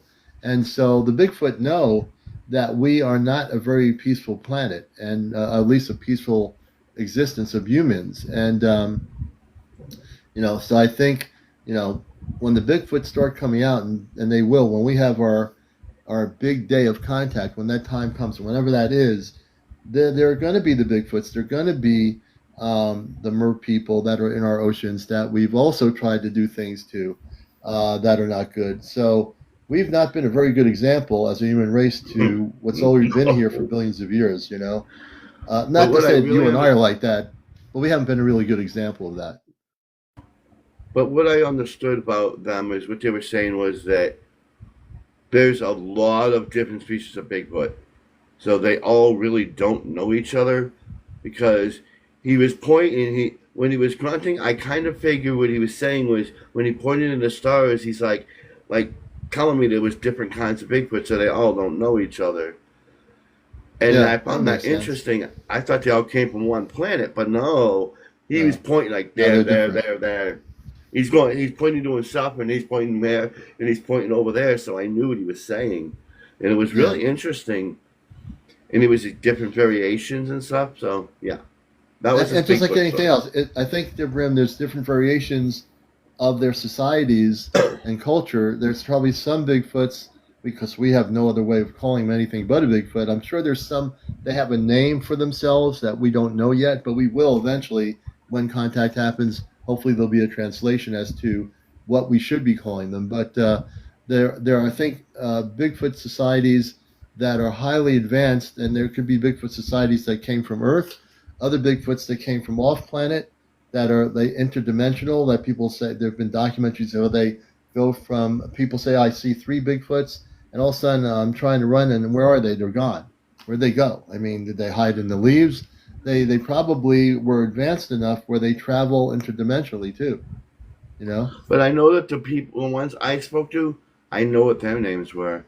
They were called the Entai. Enti. Entai, Enti, Antai. Enti. That's what they call themselves. Yeah. All right, man. I want to thank All you right, for coming up here. Our little no Bigfoot problem. discussion. And peace, love, and light. And like I said, like what we do to the Bigfoot, what we have done. I know these sensationalistic shows on Discovery and so forth has been a disservice to the Bigfoot, and we need to just realize that our whole planet, that we are not the end all beginning of everything. We are part of a planet that has been here for billions of years, and whether it's Sasquatch or Bigfoot or whatever you want to call it. The Bigfoot have been here for a long time. They're interdimensional. They could be multidimensional. There could be Bigfoot on Earth that have lived here for billions of years. I think there's a lot of different things we have to look at with this, folks. And I look at the whole planet's history, where we've had galactic wars before you and I were born. When I say you and I, all of us here. And now we're going into the higher end of the roller coaster. We're going into an energy level where we have to make changes. And I think that's one of the big things in my meditation when I was only had like 1 hour of power to get my phone working here and then get it cleaned up so I can get the batteries charged up. That was a perfectly good time for me to meditate and get my information from the space people. And what I got from them was, Commander, the planet has to get its act together. And Commander, the planet not only has to get its act together, but everyone in the world has to start loving each other without ego, with jealousy, whatever it is, anger, hate, whatever, mistrust. All that stuff has to be thrown out the window if we're going to have a planet of peace. And I really do believe that. And I've always operated, even before I got on any social media, I always try to stay humble. I always have no ego. If I have any ego, it's the ego to keep going and being motivated to do what I do off and online in my life. And, so I just hope people will elevate themselves. Many of you already are good people in your hearts. You're really good people, and be that good person. And, with all the crazy stuff going on in the world, with people being mistreated, whatever, let us be the ones to help bring that light to our neighbors, our friends, the planet, and be ready for contact, because we're going there. We're going to be there. We're going to be part of it. All of you are going to be included in it. All of us are. So we need to be the best person we can be with each other. And if we can be that best person, we can hug each other, embrace each other, and just let go of all the garbage in our brain that kind of messes things up. Because the brain tends to mess you up. When you turn your brain off and you go into your heart, you can never get messed up there. When you go in here, you can never get messed up in the center. That's where everything is. That's where everything, the existence of love is. It's right in your heart. So it's getting up to after the 1 o'clock in the morning. We're at six. I can't believe it. We're only at 69.8. Come on, folks. We need to get everybody tapping here. We should be at over 100,000 right now. On the top right corner of the screen, it says 69.9. I thought it was over 100,000. Now I'm going to put some pressure on people in a good way. I want everybody out there to tap on that screen. I don't know how long you have to tap. Everybody tap. I think in 10 minutes we get to 100,000. Let's do it. Hey, everybody who's coming in. Welcome, Rod. Hey, Rod. Good to see you, brother. We should bring Rod up here because I haven't talked to Rod in ages. And Rod's had some good stories. I know he's had sightings and stuff going on there. So let me see if we can get old Rod up here. I'm going to press my little button. Where is he? I am going to do this here. Here's Rod. We'll see if we can get him up here. Let's see. Hetty says, I've been trying at CmdrAleon 2022. I was late, and we were only at 40K. Hey, Hetty. Good to see you. We're at 76.6. No problem, Hetty. Sometimes we have to do what we have to do to get before we get here. Bradley, welcome. Ray in California. Mel. Let's do it, folks. We're at now almost 80,000. We're at 78.8. Let's not get too slow here with the tapping. I know this, they've changed the little tapping things. What happened to the hearts? Now there are all kinds of weird. TikTok does this, baseball bats or whatever his love thingies. I don't know. I like the hearts better. 81,000.4. Let's do it, folks. Hey, Mary, good to see you. David the Goliath. That's a good name. Hey, Takya. Good to have you with us. Kool-Aid Man. Let's see. 007 more. Hey, 007 more. Taco Shells, Tara says. Hey, Tara. D3MO. Nelson 365. Thank you so much for the popular gift. Hey, Takya. Nora Zora. Good to have you with us. Joe L in Canada. Hey, Joe. Hey, PA, Gia Rose. Hey, Gia Rose. I'd like to get one more person that's not been up here before.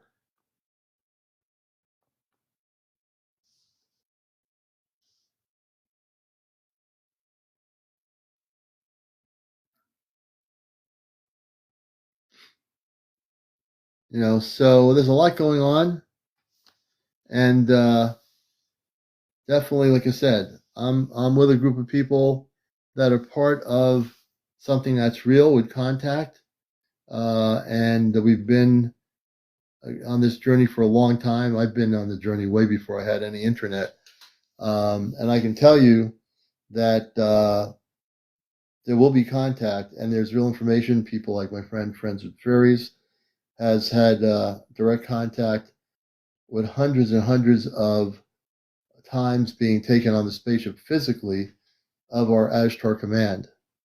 And I know that that time will come when the Ashtar command will make itself presently known to the whole planet. Saturday night is Ashtar command night for people that are not used to our show. And what we talk about here is real, and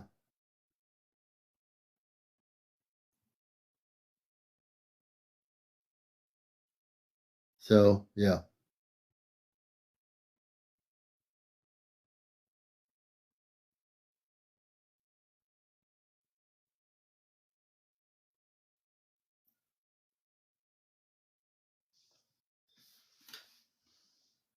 The Heart Me page. Okay, the Heart Me page to collect my points. What is a star command? Charles, we'll bring you up here. I'm going to bring Charles up. Charles, come on up. We do this kind of stuff here. Take care, Rogue. Have a good sleep. And have a good sleep. Have a good trip. Hey, Charles. Good evening. Welcome to Encounters. Hi. Hi, how are you? I'm doing good. And you? We're doing great, and you're on one of the top UFO spiritual talk shows here on TikTok. Can I put you on camera? Not right It's now. up to you. All right. I honor whatever you decide. Well, So I'm your in question bed, was, well, yeah, forget the camera then. So you're talking about what is the Star Command, correct? Yes. All right. So it's actually called the Ashtar Command. The Ashtar Command has been around for billions of years, and I'm a contactee. So do you know what a contactee is? I believe so. You've been contacted by them? Yes, when I was a kid back in the 60s. I was born in 57, 56, although it doesn't look like it, but I was born then. And they had contacted me. I didn't physically, as I don't remember whether I went on their ship or not. That's the one part that I don't remember, excuse me, but I do. I told the story that I went upstairs. I lived in a cul-de-sac for a short time in Long Island, New York, when I was a kid, and then moved up to New England in the 1970s, early 70s. And but they had a ship, a saucer tape ship, and they were wearing blue and golden line spacesuits. That was the only time I had ever seen a space person physically that I can remember. And so later on, I learned that there was a thing called the Ashtar Command, which has been around for billions of years, not just on Earth, but they come from many planetary systems of light. And I've had contact with them telepathically for as many years as I can think of in my adult life. Is it an ability that they helped you form, or? I've always had the ability. So when I also have you heard the word starseed? Yes. Okay, so I would consider myself now. I mean, I've never known that once a kid. As an adult, I know I'm a starseed, meaning I don't come from this planet consciously. I came here, and I have a human family like everybody else. I have a human life and a wonderful family, but I have a consciousness now that knows it's from somewhere else. So, for example, I also understand and believe that I have a body that's a space body in stasis. You know what stasis is? Yes. Okay, good. So my body, my space body's in stasis right now in a spaceship with and a lot of people here have their bodies. If they're a starseed, you have a space body that's just basically being protected in stasis. So I have a human consciousness, and I always like to say that I have a space consciousness. Right now, I operate in human consciousness, but at times I will operate in what you call a cosmic space consciousness, which is where when I download information telepathically, I'm operating what I call space consciousness. Do the two consciousnesses work together? Yes, they do. It's like switching a radio dial or a digital radio. I can go to an Earth consciousness, which I'm in now. I can switch over in 2 nanoseconds to a cosmic space consciousness. Yes. That's really cool. Yeah. And it's not exclusive. Once people really wake up, you'll find out that you have a space consciousness and you also still have a human consciousness, and they can certainly work together, both. How would you tap into your space consciousness? I can tap into it right now, right in 2 seconds. You want me to show you? Sure. All right, give me a minute.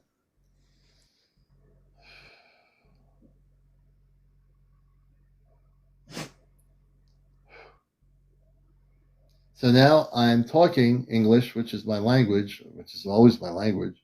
I'm now operating in space consciousness. So what that means is I'm now elevated on a different frequency of consciousness. And what I can do is I can also, when I'm in my space consciousness, send energy through this thing called TicTok. I'm going to use my palm of my hands just to generally shoot in an invisible light energy over the frequency here. So I'm actually going to show you something. Actually, I'm going to do it for you. It's a special thing for you, but other people will be able to feel this. So close your eyes for a minute, and you'll see what I mean. What I'm going to do is essentially, I'm going to shoot light energy over the top of your head in like 2 seconds. Where are you located? Colorado. Okay, no problem. And as you close your eyes, take a deep breath in, and then breathe out of your nostrils a few times. Keep your eyes closed, and then you're going to, in a few minutes, you're going to feel this. And also for the whole room, I have amped up energy going through the palm of my hands now. I'm operating my space consciousness on encounters.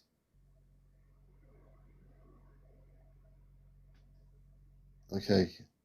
And I don't have to physically see you. I see your picture.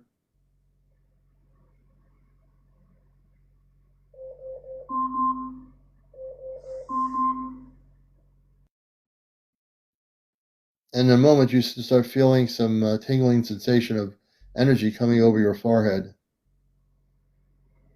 Relax.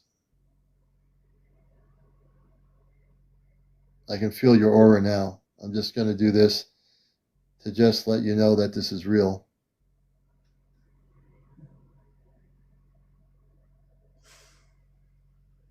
And when you start feeling something, let me know.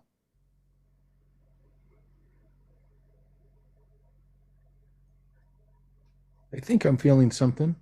Yeah, that's me. What I'm doing is I'm just gently amping up the energies around your head and around your shoulder area. That's all I'm going to do.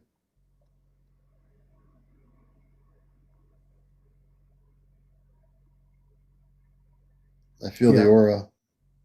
You feel it now, correct? Yeah. Okay. What I just did, everybody, is I'm operating in space consciousness, not human consciousness. And I shot a beams of energy of light just to show Charles that this is real.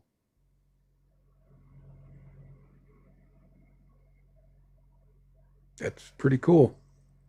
Okay, now I'm going to stop.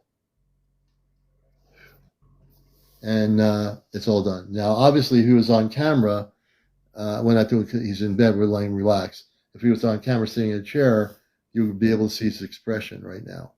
So I just did an experiment to let him know what it is to be in space consciousness versus human consciousness.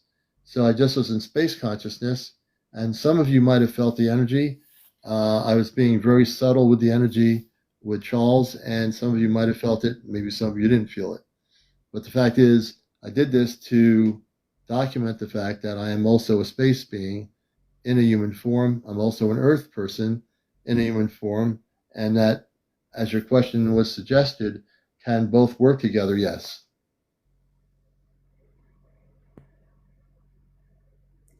Thank you very much. Oh, my pleasure. I love to do things like this just to document what I am saying is real. And do you have any other questions regarding the Ashtar Command? Yeah. With the polar shift taking place, will they do anything to help us with that? Well, the pole shift has been existing for way beyond you and I existed when I was born in the late 50s. I think it's been a very subtle shift. I used to think it was going to be a very dramatic shift. The planet has had dramatic pole shifts during the thing of the Ice Age or when we had the dinosaurs. Those were very dramatic shifts. But I think we've been going through a subtle shift for many, many years, hundreds of thousands of years. And I keep saying something.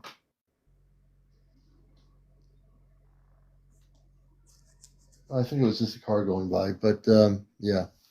Anyway, we're going through dramatic shifts, but it's going to be very gentle.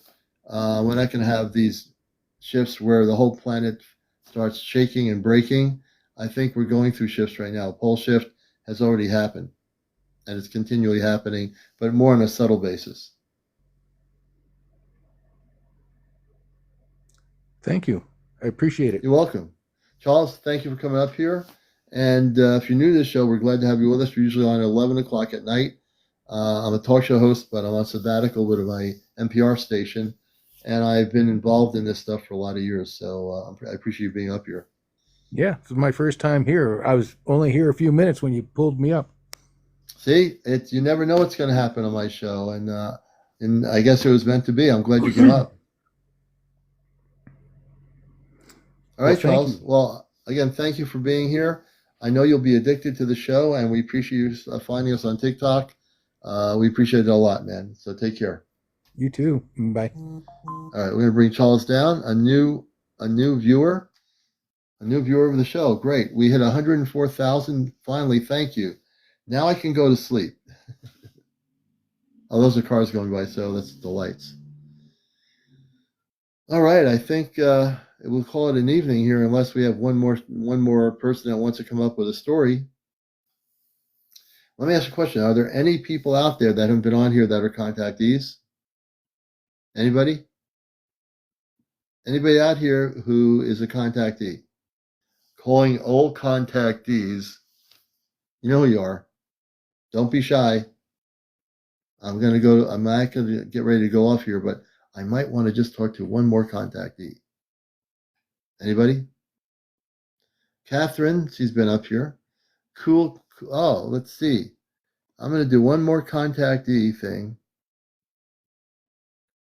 All right. Cool Kill.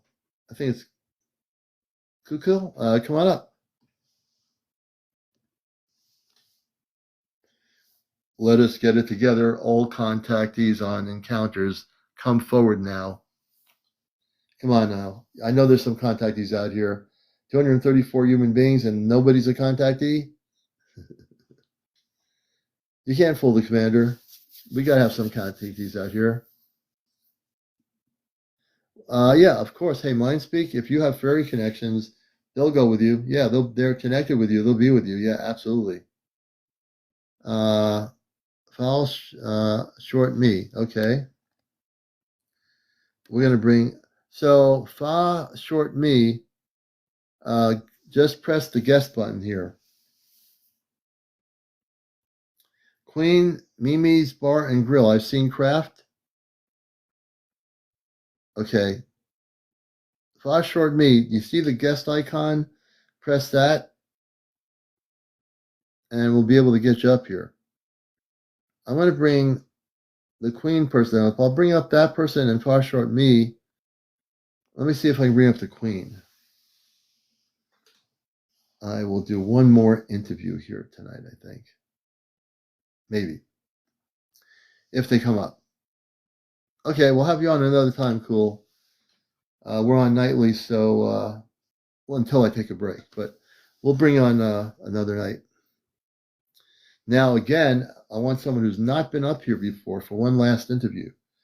Are there any other contactees out there calling all contactees who have real contact with space people? Anybody out there? I know you are. We have 224 people. Doing the math, there's definitely somebody out there who has had contact. Any new people? Don't be shy. We're not going to bite. We're good.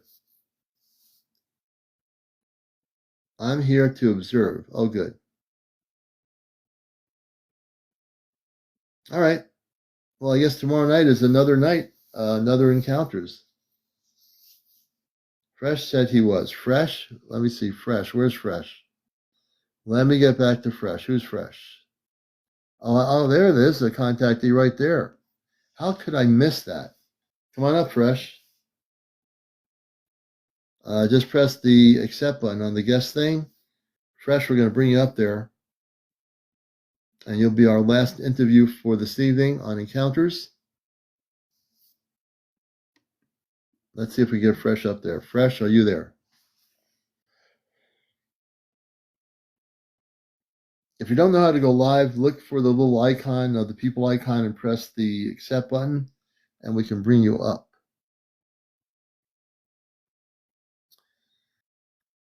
All right. He doesn't want to have me up. Who's he? So Fresh, who is the person who is he that doesn't want you to come up? This is interesting.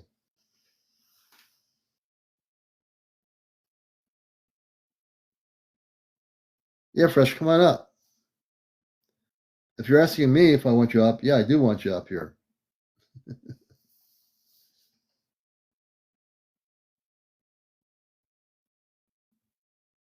Not to confuse anybody. Let's see. Fresh, just press the accept button and we'll bring you up here. I'm actually inviting you up on the show. How many people want to hear Fresh come up on the show? I do. You're going to get a lot of positive pressure from our audience here.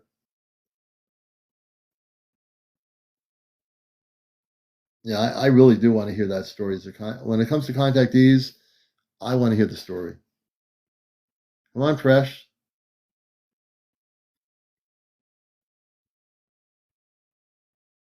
You got a lot of popular yeses here.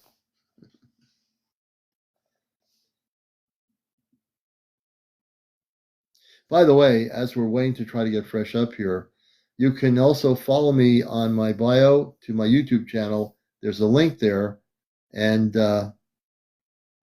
you can actually follow the link, watch all the shows that are on here on my YouTube channel, and I have one more show left to upload, and we'll be caught up on our programs. And then you have these trolls popping in on TikTok that pop up on the screen here, and they're from wherever they are. This one is just a pain, and I'm just keep pressing the decline button. AZ Lightning, thank you for the gifts. Thank you so much. We appreciate them. Why do this one person, they keep popping up? Excuse me. Oh man, do you ever get these things popping up when you go live, folks, where these people from other countries just keep popping up and they're trying to get on your live and you have to keep pressing the decline button? It is annoying. But we don't let trolls up here. Here they are again. We're going to get rid of the trolls.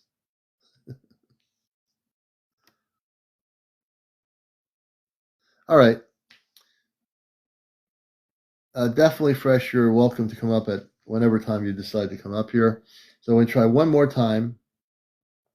Are there any new people who are contactees? Anybody out there who has not been up before? The protocols for this one, I want somebody who's never been on my show before who is a contactee. Anybody out there who's never been on the show before that I don't know who is a contactee? Let's see what happens. Yes, I met Do you mean do you mean you met Zeta? Neig. Are you talking about the Zeta?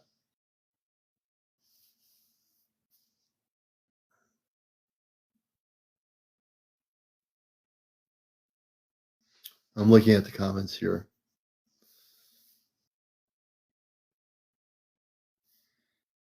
I just want to say to everybody, I love you all because I have to say that. Well, I don't have to say anything, but I have to show you that I love all of you out there around the world.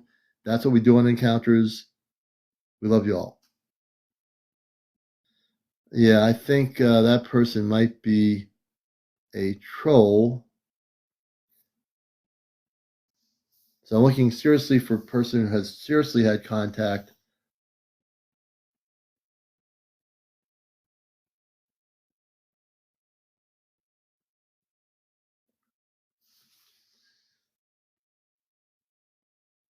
Let's see here.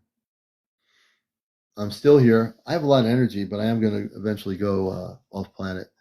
Hey, Jennifer, welcome to our program. It's about 127.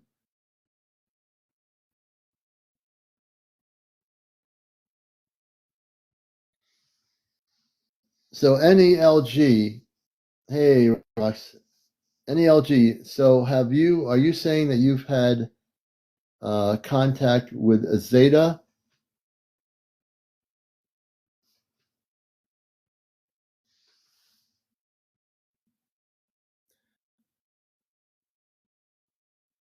Alicia Mara, good to see you. Welcome. 302, Laura Lee. Welcome, Laura Lee. Rachel. I think you meant Grayling.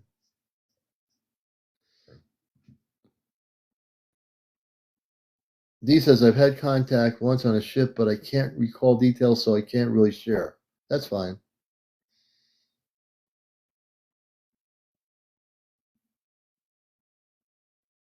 And a lucid dream. Okay, that's cool. All righty then. Well, I think we're going to call it a night, folks. It's been great having you all here. Wherever you go, whatever you do, if you go live and do your own lives, just do everything in love. Love everybody. Just be love and understand that that's the key thing now. They want us to operate in the frequency of love. No jealousy, no whatever. Just be unconditional love with every single human being out there. And the ones that are doing the bad things, they need to be sent to a parallel reality to work on their karma. Do your dharma, get rid of the karma. Do your dharma, get rid of the karma. Got it? All right, everybody. Take care. We're going to get out of here on Encounters. And we will see you again on another exciting show tomorrow night where we never know what's going to happen at 11 p.m. Thank you for all the gifts. We love you all. Be well. And if you do go off planet tonight, have a good trip. All right? And maybe take some ice cream with you. Maybe if they're the positive ETs, maybe you can sit down on the ship when you're going to another planet and say, I'm a little bit hungry. Can I have like a ice cream sundae with some chocolate syrup and maybe, some cherries on top, whipped cream? It's going to be a long journey. Oh, you want some food? We have food. We can replicate your food, Anyway, enough said. Take care, everybody. We'll catch you later on another edition of Encounters. Friday night, we're going to be doing a journey to the golden ship of light. Don't miss it. You're going to want to be here or be square. That's Friday night on Encounters. We'll be on tomorrow night. And of course, again, as always, Friday night for our big event, which is the Journey Off Planet. Myself, and I will be guiding you to the golden ship of light. So if you want to participate, it's free. There's no charge. And we want to get everybody involved in what we do here. All right. Take care, everybody. Be well.